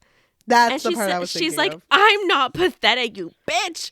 And so he says, if I were badly wounded, you would help me. True or false? She says false. He's like, you liar. And she says, I wouldn't. I'd leave you there and run for my life. And he's like, you would save me. And she's like, no, I'd let you die for sure. Mm-hmm. Is that when he starts experiencing his thing? No, not yet. So they end up going to like a flower garden. I don't know why he takes her there. I forgot. Wait, why? It was also to make her feel better. This part. Oh, it was the stairs of glass. The stairs made of glass was the moment where she couldn't look at him because she was so embarrassed. Yeah. And he's like, Elisa, this is something that I really liked. Okay, wait, hold on. Sorry. I just remembered. He kept saying her name. He keeps saying her name. And she's like, why do you say my name a lot? And he says, I say your name like a perfectly normal amount of times. And she realizes that because she was a servant, she didn't really have people say her name. And so him constantly saying her name makes her feel like really good. Yes. like really appreciative, of hearing it. Yeah. And so she starts feeling very emotional. And so it's like there's tears in her eyes. And she doesn't want to look him in the eyes. And he's like, what are you? Oh, for heaven's sake. Are you going to cry again? Yeah. I'll take you to see the city, Elise. I'll show you the bloody magic. You don't have to cry about everything. And she says, I'm not crying. I'm thinking. Sometimes I get emotional when I'm thinking. And he says, when you're thinking, you mean all the time then? The devil really is trying to kill me. And she says, I thought you already knew that. My And God, dude. I think that's when he takes her to the flower garden to make her feel better. Yes. And that's where it happens. I'm sorry. I feel like I'm trying to skip ahead. It's just I can't remember when it happens. Okay. So at the flower garden, he starts. I don't remember. Does he just like not see her at one point? Right? And he like starts to not make sense? Or does he automatically just start screaming? So no, they had disappeared because people were recognizing her, and they were like, "Oh my God, you're the long lost queen. Love you, queen. Please do something right now, right now, right now, right now." And that's when they disappear. And also, she's really impressed by Cyrus's magic, and she tells him, "Oh my God, like how can you just make things happen the way that you do?" And he's like, "What? You never practiced your magic?" And she says that the magic is supposed to just come to her. Yeah. Like just like naturally, but it hasn't yet. So we don't even really know like what is Elise's like we know some stuff. Like she can go invisible and she's a really good fighter and all that, but we don't know like the extent of her magic yet. Yeah. And so because he saves her from like all of these people that are bothering her, she says, "I have a theory that if I were badly wounded, you would help me. True or false?" And he goes silent. And she's like, "True or false, Cyrus?" And he tells her, "False." And the Nasta goes cold. So she's like, you liar. And he's like, I don't even care about this game. Yeah. They're so cute. I like when he tells her that they're somewhere safe now, which is the flower garden. And she's like, "Safe even though you're here with me." And the Nasta gets warm. I don't know how you felt about this moment. But while they're in the flower garden. Yeah. She starts telling him that she doesn't trust him, right? Like she doesn't trust that he really will just hand over his kingdom just after marrying him. And he tells her like, "Oh, we can do a blood oath if you want." And she says no. And she kind of says it in a way where it's like scaring her because she's like, "No, absolutely not. Because if you do this, that means you're bound to me, possibly forever." And then he says, "Only if you don't kill me." I don't know. Like the way that he says it is very much like, "Yeah, well, I don't really care." Like, like he really does not care about being bound to her or not being bound to her, whether or not she kills him. Because he brings it up very like nonchalant, like if you end up killing me or if you don't end up killing me, it's up to you. It's your choice. Yeah. Well, I mean, I know that it's revealed later, like his feelings towards her, and I just like his feelings towards the whole thing. But he does make it apparent like he just hates this deal that he has with the devil, and he would rather be dead. So I kind of get it why he acts that way, because it's just kind of like, okay, I just want to be out of this. I don't even care if you do or do not end up killing me. So I get it. And then also he does bring up that the devil never really revealed to him like who she was or like what she was, her being the long lost queen for the jinn. Yeah. And there's a moment where he's kind of like looking at her, but she looks at him and he looks away. And she asks him, she says, "Cyrus, are you afraid of me?" And he almost laughs, but then his expression looked a little strained. And he's like, "What an absurd question." And she says, "Will you answer it anyway?" He says, "No." He says, "No, I'm not afraid of you." And the Nasta goes cold. And she's like, "Well, you are. You think I'm going to hurt you." And he's like, "No, I don't." And the Nasta keeps going cold. And then I think she feels almost like guilty that he doesn't know her exactly. And so he's afraid of her. And she's trying to like make him see that. I don't even know. Because I don't know if she does intend on killing him in this moment, like eventually. She doesn't really reveal it yet. But I don't think she wants to, because she's seen too much of his personality now, that she knows that he's not completely this like malevolent being that everyone thinks the worst of. And so in this moment, he kind of like goes away. Like he's there, but like mentally he's not there anymore. And he starts experiencing this like severe pain that really scares Eliza, because he starts being covered in like his own blood, and like he has bruises and all that. And she starts freaking out. She doesn't know what's happening with him. And it really sucks too, because this is like a very long moment. Like it's 2 hours of him just screaming and bleeding out of his eyes. And she can't like get through to him, so she really just has to sit there with him while he's experiencing this. And she's like wiping away his blood, and once it gets like crusted, she's crying so much that she's like wiping it with her tears. It's like so sad. And she knows that Iblis is doing this because she has a heart. Like Eliza has a heart, and so he knows that this way she'll say yes quicker, right? And she even thinks it. Like she even thinks to herself, okay, I'll just say yes. But then when she thinks it, she's like, I can't do it. Like she doesn't want to do that, just because that's what the devil wants. Yep. Oh, gosh. I also like how the chapter ends though, because she's like, she took Cyrus's limp hand in hers, and like a fool, she cried for him. I know. No. That's literally how I fucking felt. I was like, God damn it. How fucking dare Tahereh Mafi make me care about all of these fucking characters? Even the fucking Firefly. How dare she? That was the best character. Hands down. There's like no argument there. I love Beyonce. The Firefly is not Beyonce. I don't know. You know how I feel about love triangles. Yeah, you fucking love them. Okay, hold on. You liked it with these hollow vows. I did. I just want to say that. What's the problem? I just want to say that I was conflicted, because at this point, because remember, this story goes back and forth. At this point, we hadn't seen Cammy. We hadn't seen Cammy be that bitch yet. So I was just kind of like, because I don't know. There was still a lot that we hadn't seen that Cameron had done on his side of the story. So I really thought that he was just going to be pushed away at this point. So I was like, I really hope he's not. I really hope he's not. His character, even up until this point, his character was still being developed. Yeah, I know. Yes. I was just worried, because I was like, I fucking kind of love this. I love that Cyrus is so like, it's funny because he was seen as someone who's like very villainous, evil, no heart and everything, and she's seeing like all of his vulnerabilities like in a day or 2 days. Yeah. But he has this attack, and does she just remember just being in his room?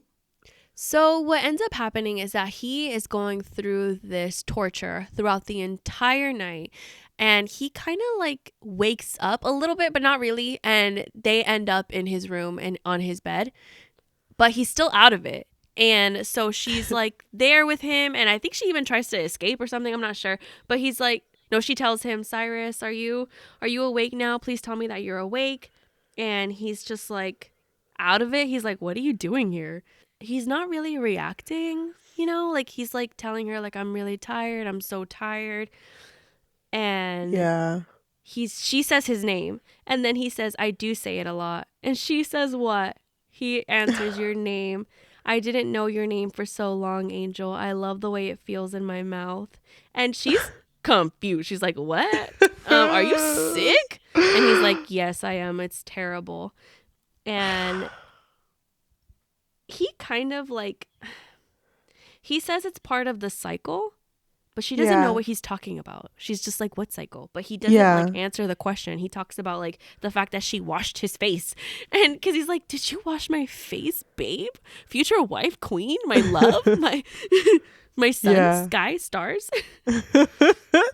And so she's scared because he's not really like, he's not in the right state of mind. Yeah. And so she's trying to get through to him, but he's just like talking about like whatever, like literally anything that's going on in his like dreams probably. Yeah. And that's when she realizes that she's in Cyrus's room, and she's like kind of low-key panicking. She's like, oh my God. Yeah. Why am I here? Oh my God, dude. I don't remember what happens first. Wait. Okay, go ahead. I have to bring something up. When he was like not in his right state of mind, he like cuddles against her breast, and his hand hikes up on like the bottom of her. I think she's wearing a dress, right? Yeah. Or like whatever. He's like close to her underwear, and she's just like sitting there like, oh my God, what is happening? But she knows that he thinks he's cuddling with like a pillow. Yeah. Because of the way that he's like angled. Mm-hmm. Dude, I was screaming, crying, throwing up. I was like, oh my God, what? I thought they were going to kiss. I was like, oh my God, it's happening. It's happening. Oh my God, dude. It was fucking wild. I don't know if you felt the same way, but because of the perspectives changing between them and Cameron, I felt like they were in that fucking bed forever. That felt like such a fucking long ass scene. Yeah. But then it's so sad because when he does wake up, he's like, why did you leave me? You know, like, how could you just leave me there? And she's like, what are you talking about? I didn't leave you. And he was like, wait. They don't kiss, right? No, I think he kisses her chest, or he kisses he kisses her hand, right? Okay. I just that part confused me too, though, because it says like he kisses her, but I feel like if it was like a kiss on the lips, it would have stated that it was a kiss on the lips. Okay. I was still screaming though. Don't get me wrong. Don't get it twisted. I was still crying. Okay. I'm still kind of confused on that. I hope you're right. But you know what? It's okay. We're gonna see Tahereh Mafi soon. We'll ask her. We'll just ask her. But after that, you know, she's in there, and I think she steps away, and she's just kind of looking at him, and in his like dazed state, he starts to like take off his like the uncomfortable stuff. So like the holster where he has his weapon, he takes off like his belt or his boots, or not his boots, like, you know, anything that's bothering him. And then he takes off his shirt, and she's just like, oh my God, but she's still looking at him. And then he starts going for his pants, and she's like, oh my God, and like turns around, and she's like, I'm not that bitch. As much as I'd love I'm not that bitch, but I mean, that is my future husband, so if I sneak a peek, it's fine. But then I think that's when he's like, Alize, what are you doing in here? And it's still in his sleeping state though. He's still like out of it. It's so it hurts because he's just like, come here. Come here. I want you to be over here. It's so interesting because I don't know if you felt the same way. The way that he was acting kind of felt like this was a parallel universe. Like, you know what I mean? Like, oh, like, come here, babe. You know, like, this is like just a regular day. Like, we're married. Oh, typical and Tuesday. It hurt too because she was just like, I'll be right back. And he's like, don't lie to me. Don't lie to me. Mm-hmm. But he ends up going to sleep again. And then one of the maids knocks at the door, and because she used to be a maid, she knows how it goes. Like, after you knock 3 times, you're supposed to enter, because 3 times without an answer is just consent to go in. And she's like, I am not going to be caught in this boy's room. Like, I need to hide. And at first she was like trying to be like, I have to find a place. I can't use invisibility because a lot of people here are jinn. Yeah, and it won't work on them. But as soon as this person comes in, she like opens the door, and it has locks on it, but because she's so strong, she just breaks through all these fucking locks and runs into like it's like a walk-in closet, right? Yeah, it's like a big ass closet. So she's in there and she's hiding, and she like looks around and she realizes, like, you know, she's only ever seen Cyrus in dark clothes, doesn't really know much about him. And she sees like these colors of blue, a beautiful rug. She sees gems in jars and crystals in jars. And she's just like, oh my God, I don't even fucking know where to look. Like, she's just so like intrigued by all of this. But then she starts to get this feeling, specifically like in it was like a cabinet, right? Yeah, like something is attracting her, like kind of like pulling her in. Mm-hmm. And she realizes that in this like cabinet, or I don't know, can't remember exactly what it was, but she sees a book that actually belonged to her when she was in the Baz house. And she is immediately pissed. Yeah, because then to her it starts to kind of connect like, oh my god, I felt bad for this bitch. He's just been using me. He has just been using me. Mm-hmm. Like she starts to see him in a very different light in this moment. She even recalls what Cyrus's mom told her about him, and she starts to think like, oh my god, maybe she was right, maybe everyone's right, and he's just like a piece of shit pretty much. And he shows up and he's like, how did you get in here? Like, what are you doing? But he shows up fucking angry. Like he pins her to the wall and puts a dagger at her throat.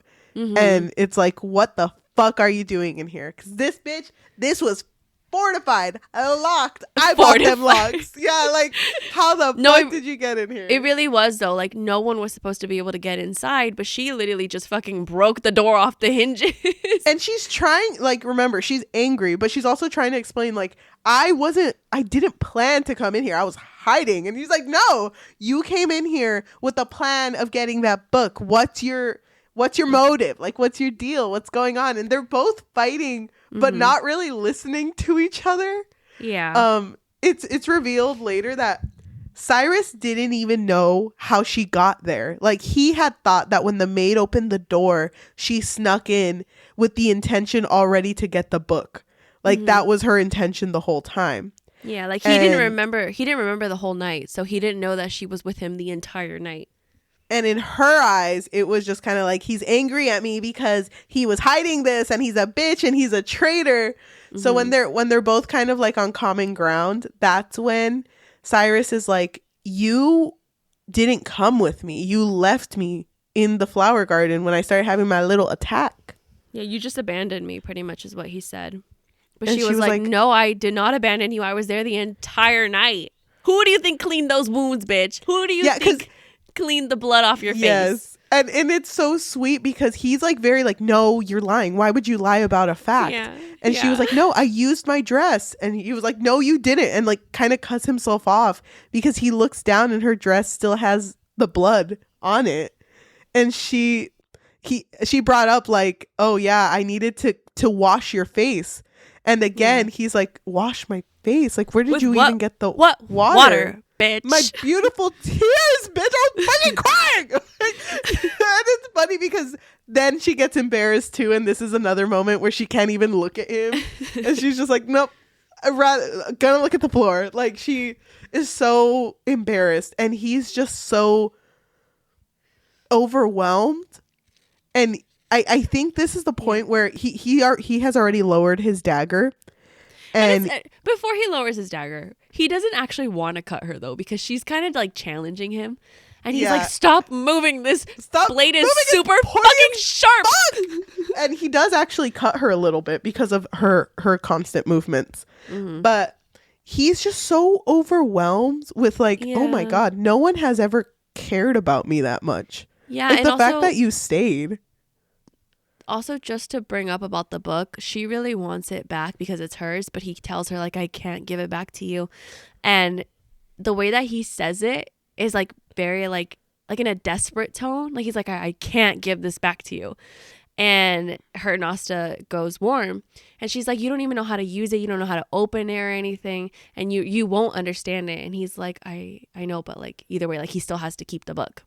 And he was like, when she had gotten it and it had reacted to her, he started like out of character begging her. Yeah. Like, you please tell me how this works. You need to tell me how this works. Please, I'm begging you.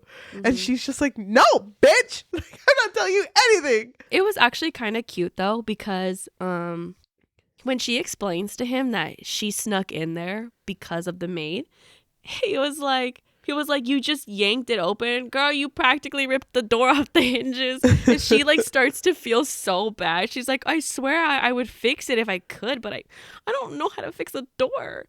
It's like, babe, don't fucking worry about the door. Like, that doesn't matter to me. He's like, it doesn't matter. Like, the door doesn't matter. It's just the fact that you ripped it off the fucking hinges when it's super, like, it's super steel, babe. I don't remember the beats at this point, too. But all right. He reveals a lot at this point. And they are both basically standing together, and he's piecing everything together. So he's like, okay, you were there. But the way that he says it, he's like, I experienced some pain, and she's like, some pain, bitch. Hello? Do you have any idea how much blood was all over you? He reveals at this point too. He's like, basic bitch stuff. Just have to deal with the feeling of death twice a week, like to the point of death, and then I go into like a medicinal sleep. In order to get better, but something that I deal with because of a bleeze. And it's like, oh my fucking God. And the fact that like he says that he dealt with it alone and would just somehow find his way home and just sleep it off, like no one was there to help him. Like, that fucking sucks. She is explaining to him again that she was there the whole night, right? And he asks her, why were you so kind to me? I'd heard someone crying, but I thought the sounds were part of a dream or a hallucination. God, the way you touched me. He cut himself off, his expression tortured. Eliza, my own mother has never touched me with such tenderness. I didn't think there was any chance that you could be real. Yeah. Dude. And then you know what she brings up? What?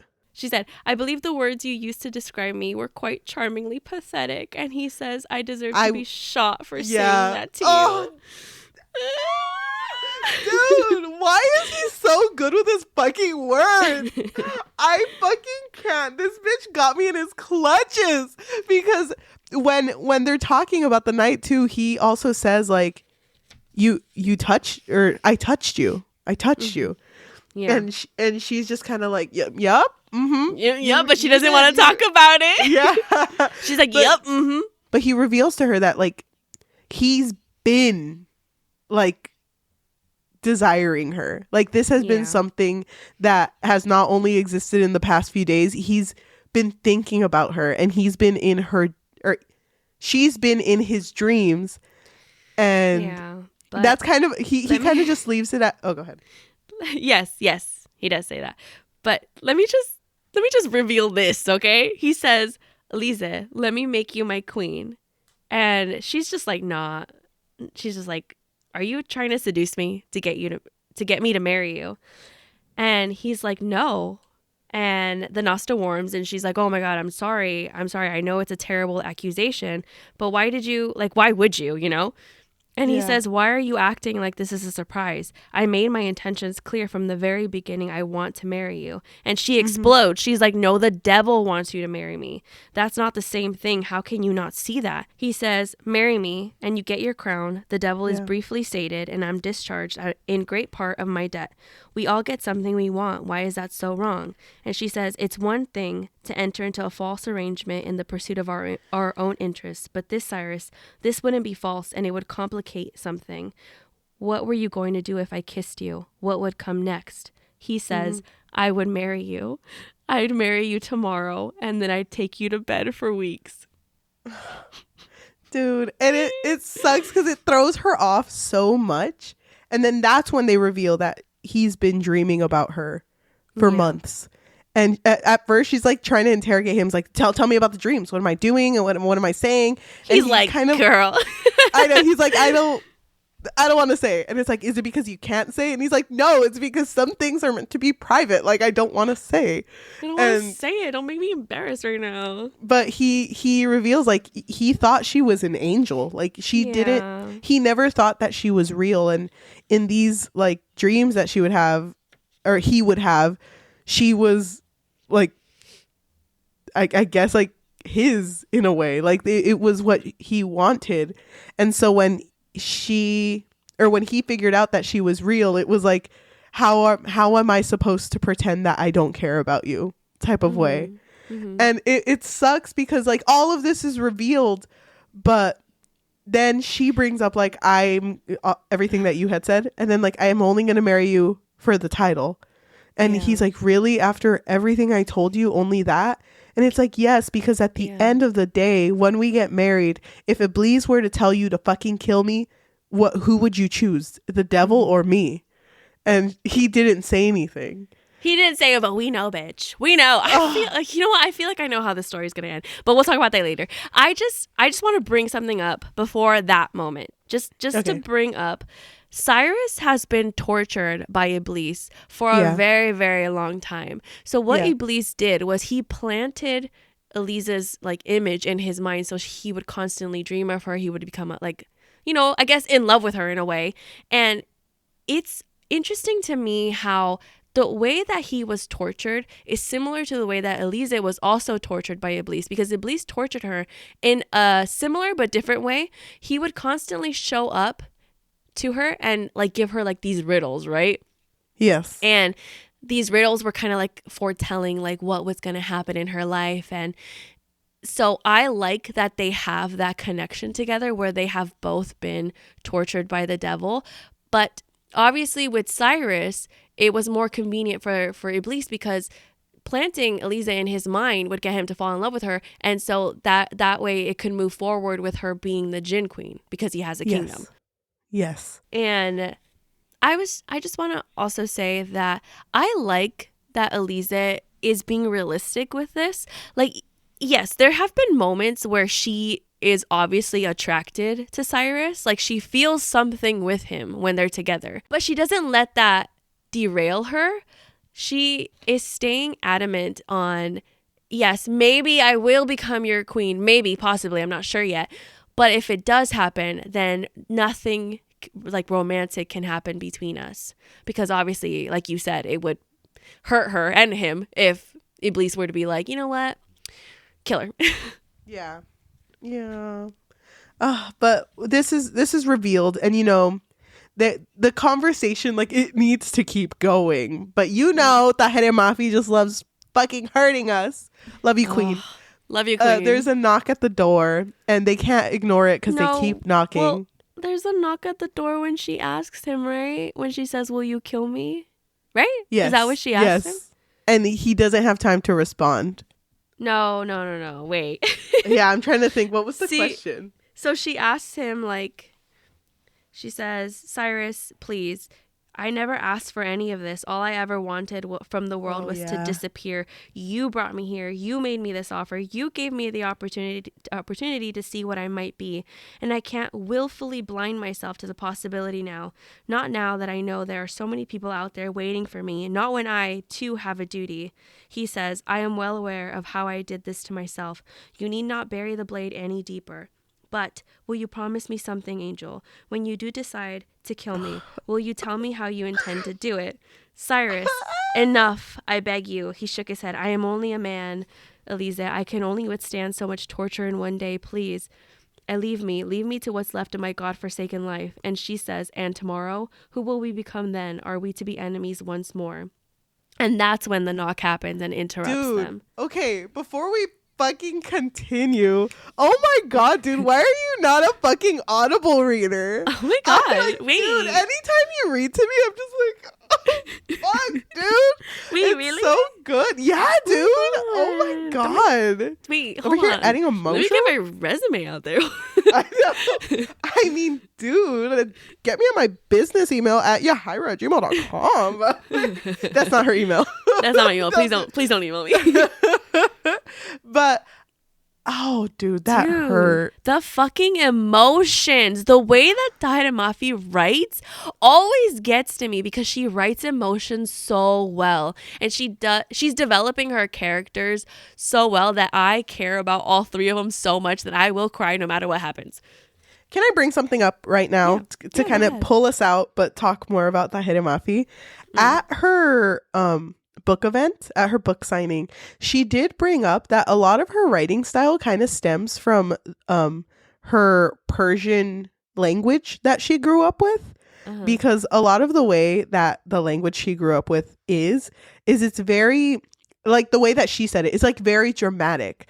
And she gave an example of like, oh, once I bought a coat, or I wanted to buy a coat, and I put it on and I asked my mom, how does this coat look? Like, what do you think of it? And her mom said, that the coat is weeping on her skin. Yeah, it looks like the coat is weeping on her. And I thought that was fucking beautiful. I would have been like, damn, swipe my card right now. But apparently that's a bad thing. But it was funny because Tahereh Mafi was like, so it was ugly. And I was like, Mom, say less. I know, she literally said that. Damn. Dude, it was so cute. But then I like appreciate that because she said like the little things in her language are like if her daughter were to stub her toe, there's like 13 different ways for her to say like, I would die for you.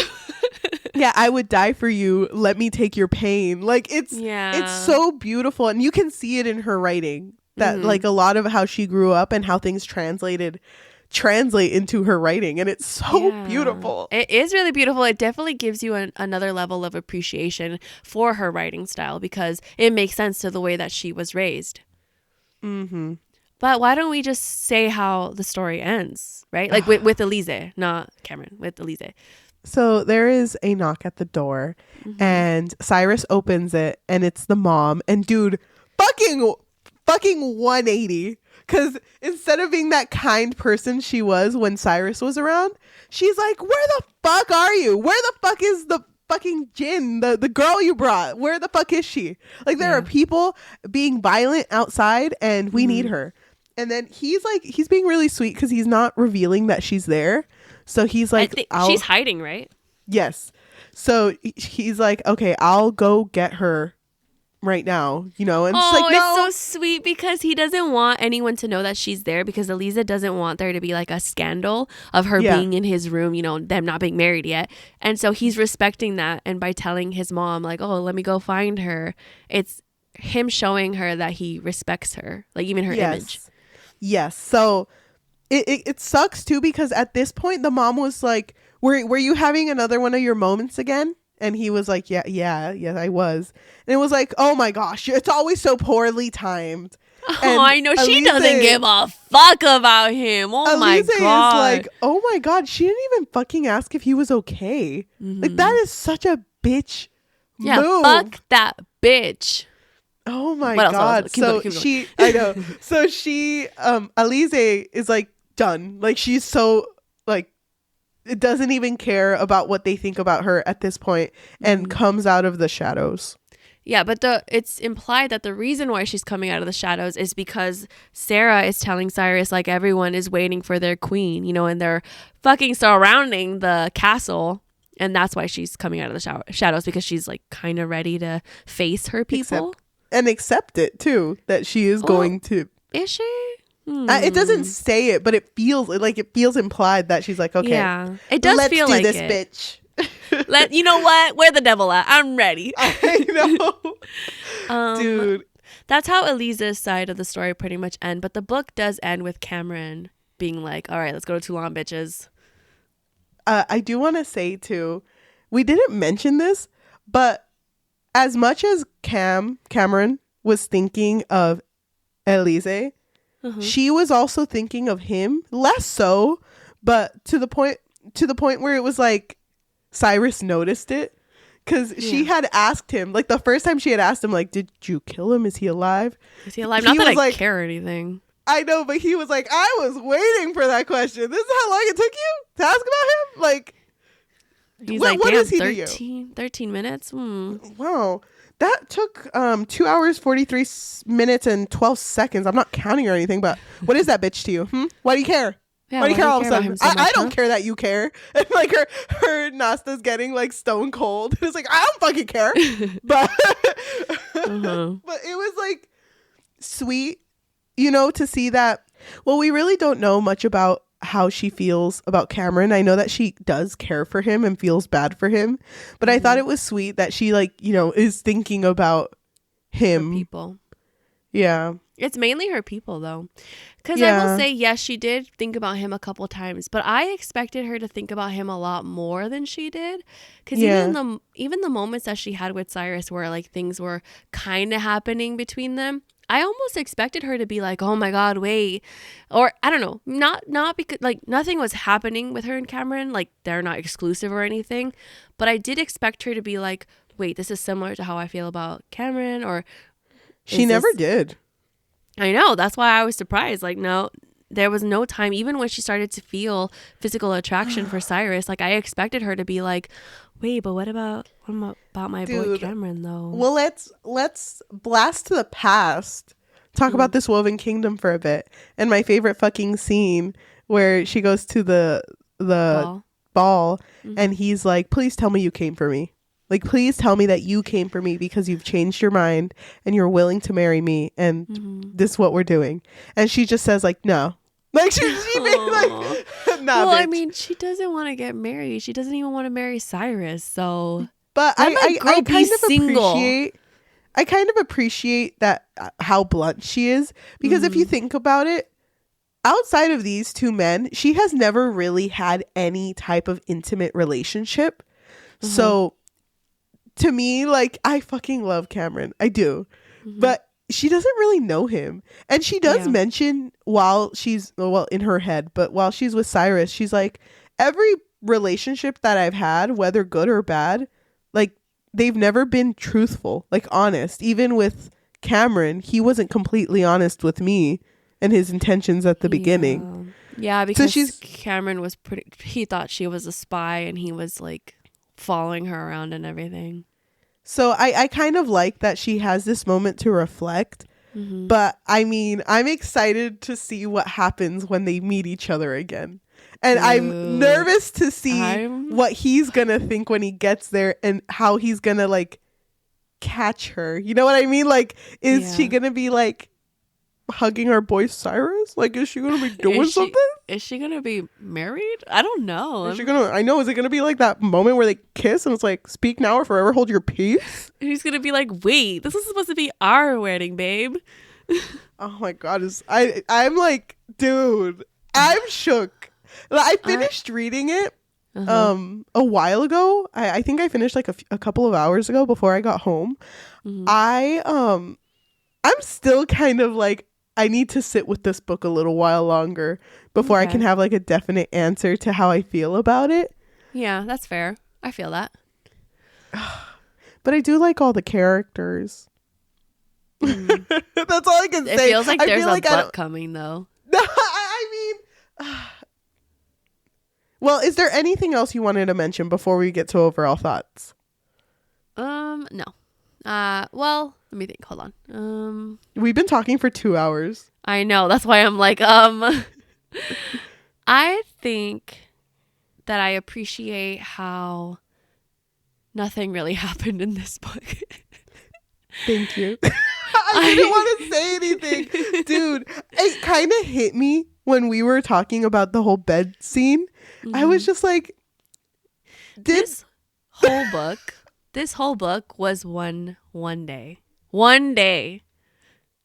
Dude, Tahereh Mafi over here fucking sweating. Like, she wrote 24 hours worth of reading about an actual 24 hours. Like, yeah, like no joke.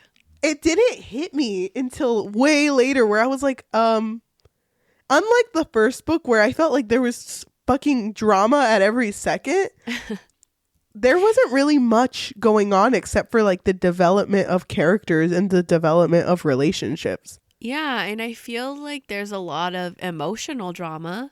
I do like that Eliza is kind of more, I don't know, she's more down to be the Jin's queen, because in this Woman Kingdom, she was like, I just want to live a quiet life, me, myself, and I, and that's it. But now, like, seeing how her people have been waiting for her, now she's more like inclined to be their queen. I don't know how. Yeah, and I don't know how she's gonna do it yet. And I wish that there was more of an inkling of, because I do love triangles because I think they're so juicy. But I feel like in most love triangles, you can kind of tell who they're going to end up with. In this love triangle, I feel like I have no fucking idea who she's going to end up with. But wouldn't you agree that's how we felt about these hollow vows? Okay, yes. But, I mean, we were both rooting for the right one. so maybe that's why we loved it so much. Because we knew, but we liked how it was hard. But this one is just kind of like, okay, but what the fuck is happening? Yeah, well, So let me know. Let me know who you think she's gonna end up with. I feel like I have a guess what's gonna happen in this book. In this story, I should say. Well, okay, then let me guess first. Okay, I suck at guessing, as you know. No, you don't. As you know. I feel like I do. I always root for the wrong person and then I end up getting hurt. Is this like our prediction hour? Are we predicting what's gonna happen? Yes. Welcome to the segment Prediction Time. Psychic time. Let's go. I want her to end up with Cameron. Mm-hmm. And I just feel like Cyrus is going to mean a lot to her, but he feels like someone who's gonna have to deal with the sacrifice. You know what I mean? Yeah. He's gonna have to go through something and sacrifice himself. I do not think she is going to kill him, but if she does, it's gonna be out of a necessity. Like it's gonna need to happen. Mm-hmm. But I don't know how Cameron would react because they do still have to get married. You know what I mean? So I don't know where Cameron. She could marry Cameron. She'd still. I know, but she wouldn't. Kingdom. She wouldn't do Cyrus like that, dude. She wouldn't do Cyrus like that. So I do feel like she is gonna marry him, but I don't know. I feel like she's gonna end up with Cameron, and there's still the thing about Cameron's marks on his body. The whole like his kingdom being compromised. Like Cameron has to have more of a chance. You know what I mean? Like it can't just end like that. Like him give my best shot. Let's go back, guys. Jump on the birds. Like there needs to be more of a chance. Jump on the birds. Didn't they all come on birds? I hope that I'm talking in the mic. I hope you caught that. If you didn't, it's just gibberish. But I just feel like I really want them to end up together, but that doesn't take away from the fact that I fucking love Cyrus. So I just feel like he's gonna be like the biggest blow. You know what I mean? Mm-hmm. That's as much as I'm saying. That's as much as my two brain cells when they were pedaling away could get. I kind of agree with you, but it's confusing because between Cyrus and Cameron, I feel like Cyrus is more loved between like his people. So I'm kind of unsure because even if Cameron and Elise got married, I don't think his people would be down because of, you know, the way that his grandfather died. And I don't know, because I feel like we don't even really understand what that mark means and why it's spreading around him the way that it is. So I kind of felt like maybe it means that he's just not worthy, but then does that mean that someone else in his kingdom is worthy, or does that just mean that Eliza is the one who's more worthy? I don't think that really made sense right now. And when Cyrus would talk to Eliza, like he is just so, you know, even though our emo boy Cameron is the emo one, I feel like Cyrus is also very like emotional. Yeah. Like he's gone through so much as well that I agree with you. And I feel like he's going to be like a sacrifice in some way because the way that he speaks about his life, like there's just like no hope for him right now. Like he can't even tell Eliza why he made the deal in the first place. So I feel like I honestly do think that Eliza's going to love him. But I think that when he reveals to her why he did what he did, he's going to end up dying. And it's going to fucking hurt. Yeah, because I was also thinking about that with the whole he's not supposed to tell her why she's doing that. I do feel like he cares enough about her. There's going to be a point where it's like, I'm going to have to tell her. And I don't want that to fucking happen to him. But it sucks because he's so in love with her, though. It's so sad. And this, oh, God, he's going to deal with the most L's in the third book. Yeah. Because I mean, predicting Cam, it now. Yes, Cam got L after L in this book. So he feel had like too many L's. Dude, poor Cam. Like I felt so bad for that bitch. I feel like it's gonna hurt. Can I just bring up that when we met Tahereh Mafi, I was like, "Hey, Queen, listen, I don't care who she ends up with. I'm gonna be real. because no matter who she ends up with, I'm gonna cry for the other one. And she kind of looked at me like, so true. Like, you know, like she kind of looked at me in a way that was like, yeah, I just know that the road is gonna be really bumpy. So I feel like I can see her going back and forth between both of them, or this could just be a poly relationship. Dude, a triangle. I doubt Fucking it. love that shit. I doubt it, though. No, I doubt it too. I doubt that would happen. Only because you already said it. I genuinely don't have a favorite. I love Cameron, and I don't know why you'd automatically assume that I would prefer Cyrus over him. Actually, I do know why. I love both of them a lot. No, but you have a favorite though. I don't have a favorite. I really feel like right now, and also keep in mind, again, like we said, this book was just one fucking day. So I feel like nothing really was developed in their relationships yet. So it's kind of hard to already pick a side. I am excited to see more of her and Cyrus, but honestly, if she ends up with Cameron or Cyrus, I'm going to cry for the other one. It doesn't really matter to me. I feel like she does a really good, she's doing a really good job in developing these characters. Yes, I agree.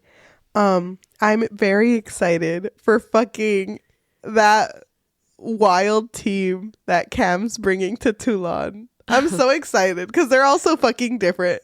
Mm-hmm. So I'm excited to see how that's going to play out.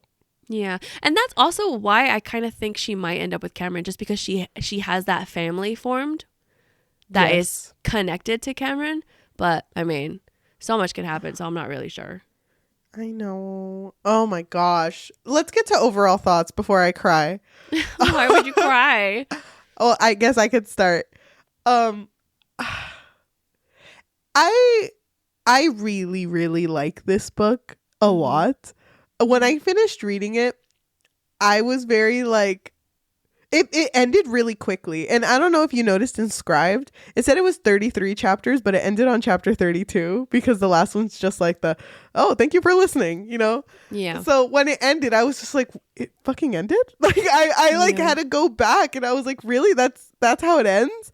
Because even though this book is fucking long, it's also so insufferably short because like you said, nothing really happens.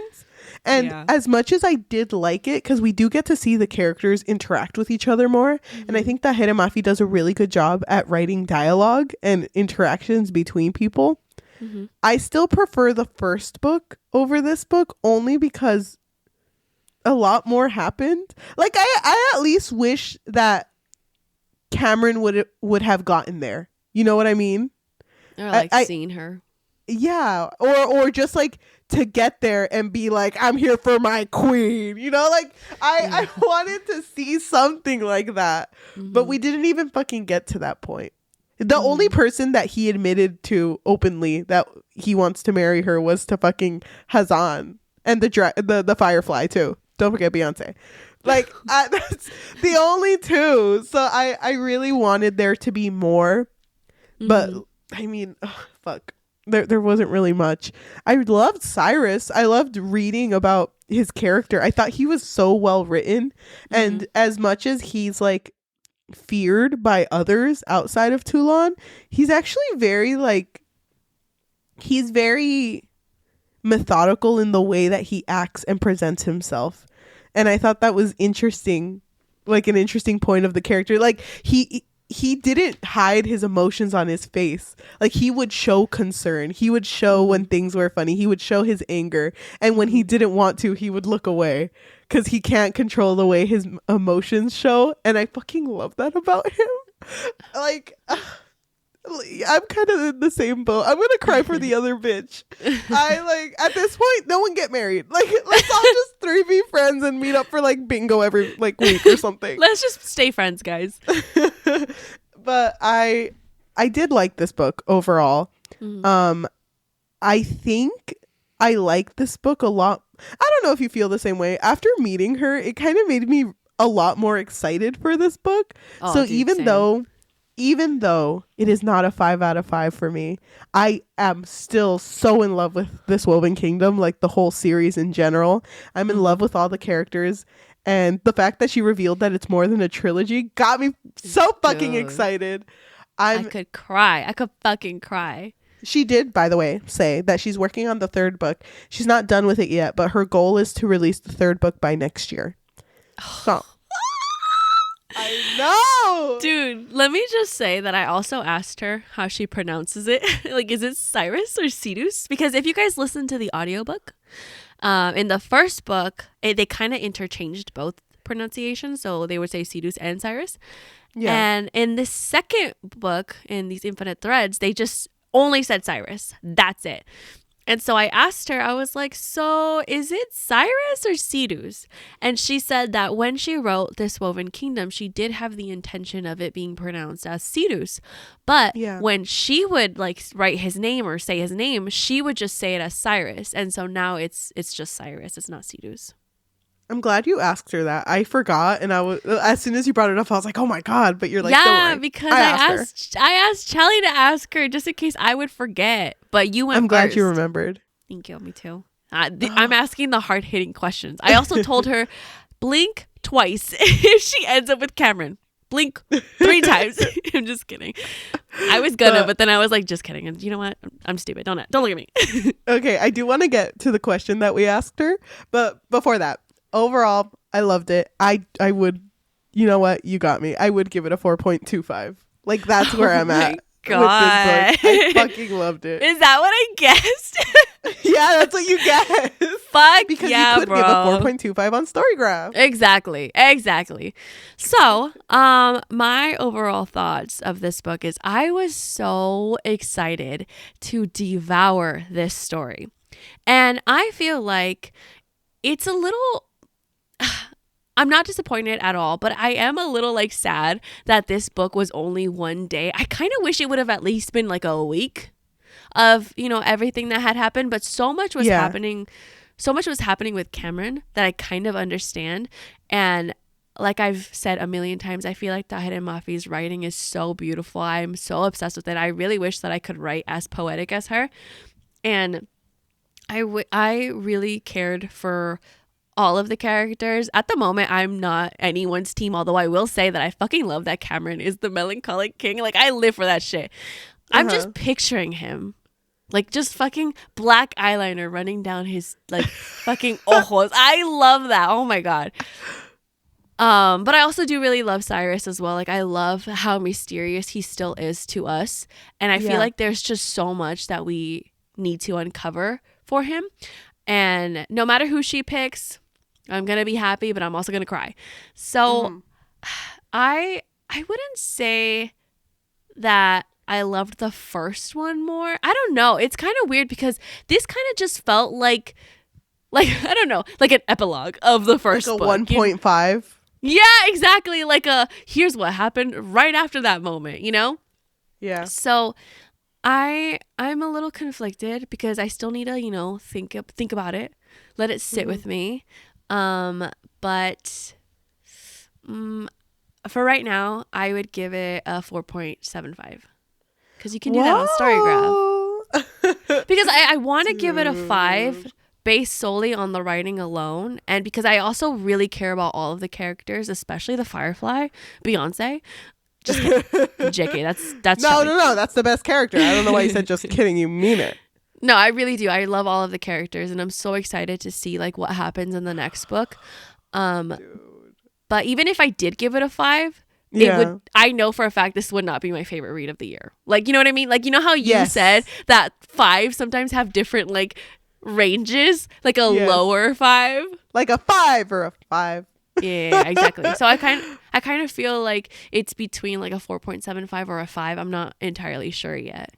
But I do want to say though, it kind of feels, I feel like a weight's been lifted. I can like finally talk about this book with you. I know. Dude, you know when I told you that I sent that message to Melissa, I kind of wish that I could have sent it to you, but I was like, I can't reveal anything right now. But yeah, dude, like I was screaming in my room like, oh my God, the Nosta went cold.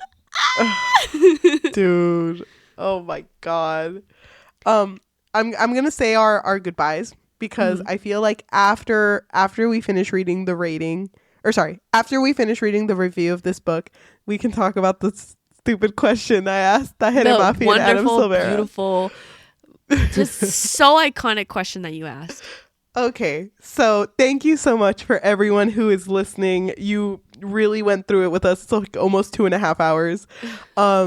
If you are listening to us on audio form, whether that be on Spotify, Apple Podcasts, Amazon Music, or anywhere you get your podcasts on, thank you so much. If you can leave a review and a rating of 5 stars, it makes a huge difference. And honestly, you all have been wonderful with that. So if you haven't yet, please do it right now because it does make a big difference. Also, if you want to tell your friends, family, loved ones about us, the best type of exposure is through word of mouth. If you are watching us on YouTube, thank you. Yajaira and I are still separated. It's funny because we're like, 5 minutes away from each other right now? But shut up. Don't tell them that. They're going to be like, what the fuck? 5 minutes. Okay, no, but we are so grateful if you are watching us on YouTube. If you can like, comment, subscribe, and hit that notification bell. We had a crazy technical difficulties week last week, but we usually post on Tuesdays and on Thursdays. Mm-hmm.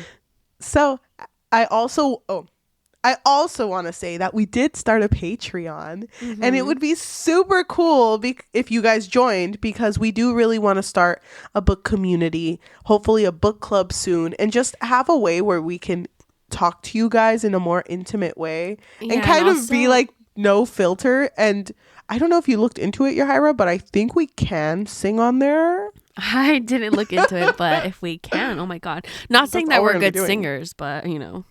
But that's all we're going to be doing. No, but it would be very nice if you can join us on Patreon. Also, we're trying to get our listeners to be more involved in the episodes that we do make. So if you did join our Patreon, then you would also have a say in what books we talk about. Yes. And you can find us on patreon.com/bookfix. If you want to follow us on social media, we do have an Instagram at the Book Fix Pod, THEBOOKFIXPOD. And we also have a TikTok at the Book Fix, THEBOOKFIX. Thank you.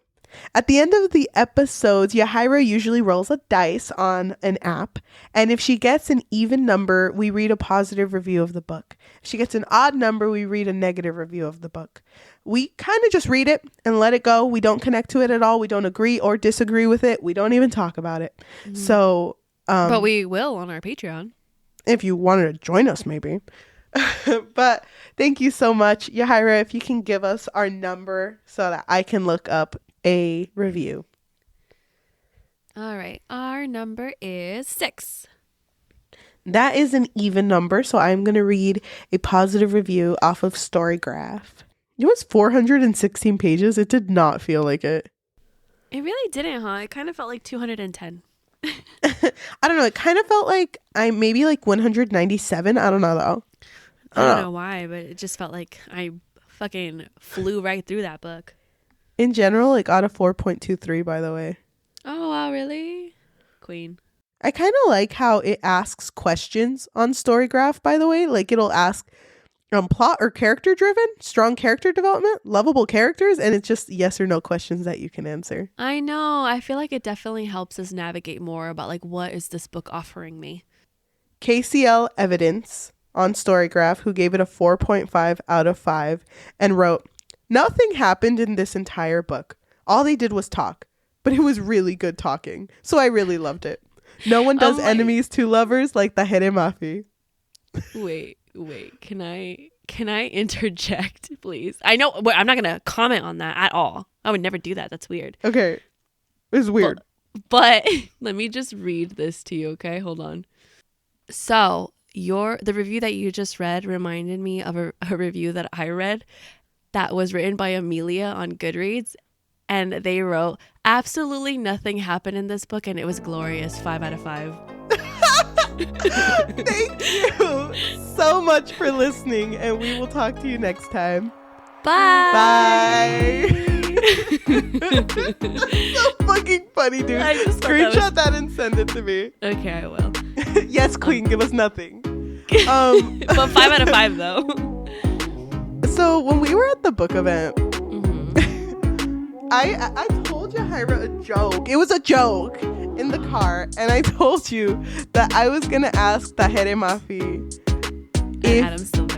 and Adam Silvera if any of their characters were in the WWE, they were wrestlers, what would their walkout song be? Or like their walk-in song? Because you know how in wrestling, to hype them up, they walk out to a certain song. Yeah. And that was my question. Dude, can I say, as soon as I started saying it, one of the girls in front of us reacted and she was kind of like, No. Okay, bitch. No. The girls in front of us were being so nice. Like, they were like, that's a good question. The girls directly in front of us? Yes. I agree. I don't know who you're talking about. I do want to say it was way in the front. I couldn't even hear it. Or I couldn't even see her. But everyone around us, the circle of girls around us, best people. They're really sweet. They were really like into it. Yeah, they were. And I loved the vibes and everything. So after you asked that question, I feel like you kind of sparked something in the crowd because to me, it felt like a lot of the people were really like, damn, her mind, another planet. I heard the one girl in the front who was just kind of like, I don't know who it was. I'll fight her. Dude, I don't know either. But what I was like, kind of like demotivated me because I wasn't even done asking the question. Because if you remember, I started by saying, hey, love the questions. All of the questions have been so great. But you guys all have yeah, you guys all have amazing responses, amazing questions. But me and my best friend have been driving for so long, and this is all I could come up with. You know wrestling. That's how I said it. And he was like WWE wrestling? And you were like, yeah. And it was funny because while I was like trying to explain it, Adam Silvera was telling Tahereh Mafi, okay, so there's wrestling. When people come out, they have like hype music. Yeah. And I love Adam Silvera, but I didn't know what character he was talking about. It's from his fantasy book, but it was so funny because he was like, let the bodies hit the floor. Like, are you kidding me? By this band? Oh my God, I'm revealing so much about myself. He's like, what, drowning pool, I think? I'm not sure. Dude, it was so funny. But you know what? Because you're such a Shatter Me fan, I want you to tell me Tahereh Mafi's response. So it was so cute because Tahereh Mafi, she's literally gives me Disney princess vibes. Like, she's just like so like meek and cute and whatever. And so she was like, I'm not sure how to answer this. So she was, it looked to me like she was actually flustered because she was like, I'm not sure. Yeah. She couldn't come up with anything. But then after a while, she was like, okay, Kenji. She picked Kenji from Shatter Me. If you haven't read it, go read it right now. And she was like, I think I would pick that one song that goes to the window, to the wall. Dude, everyone fucking lost it. I know. That was the perfect response, honestly. If you still have the audio, Yajaira, we can put it at the end. Yeah, I think I do have it. Okay, but thank you. Dude, no. I'm gonna go literally thank you for asking that question. You because, and dude, we kept looking at each other because literally people would raise their hand and be like, you know, I just want to understand, like, how do you get your structures in literary something? You know, I'm a therapist and I really want to know the psychology behind this. And I'm like, wrestling. People fighting each other. Your question was valid and beautiful, okay? Thank you. I felt dumb, but thank you. No, you're so smart.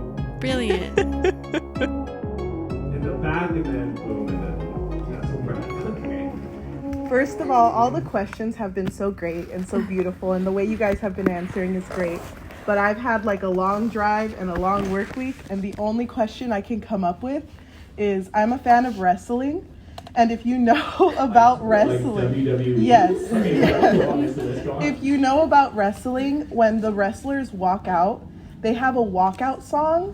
Yeah, so if you had to pick one of your characters and any of them, what would their walkout song be? Oh, you don't care. I don't know where you're at with WWE. But yeah. So like when they're like coming down to the ring, they're about to go kick some ass or like what's like their hype song they're like walking down that like metal ramp with? Which character? What song?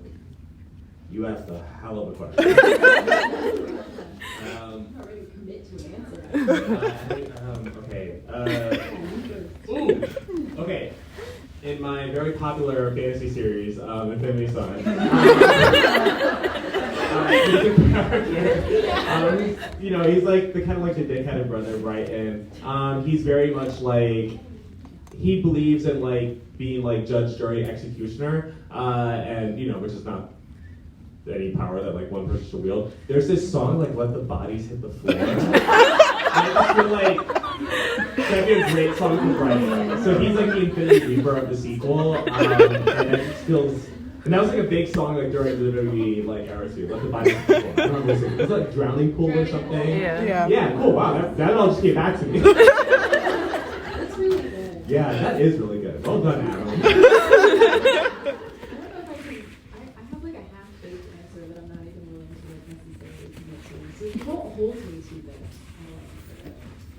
Like, okay, it might change. I don't know. I've had 2 seconds to think about it. The only thing I could come up with was like, I think maybe Kenji would be like, would walk out to the, to the window.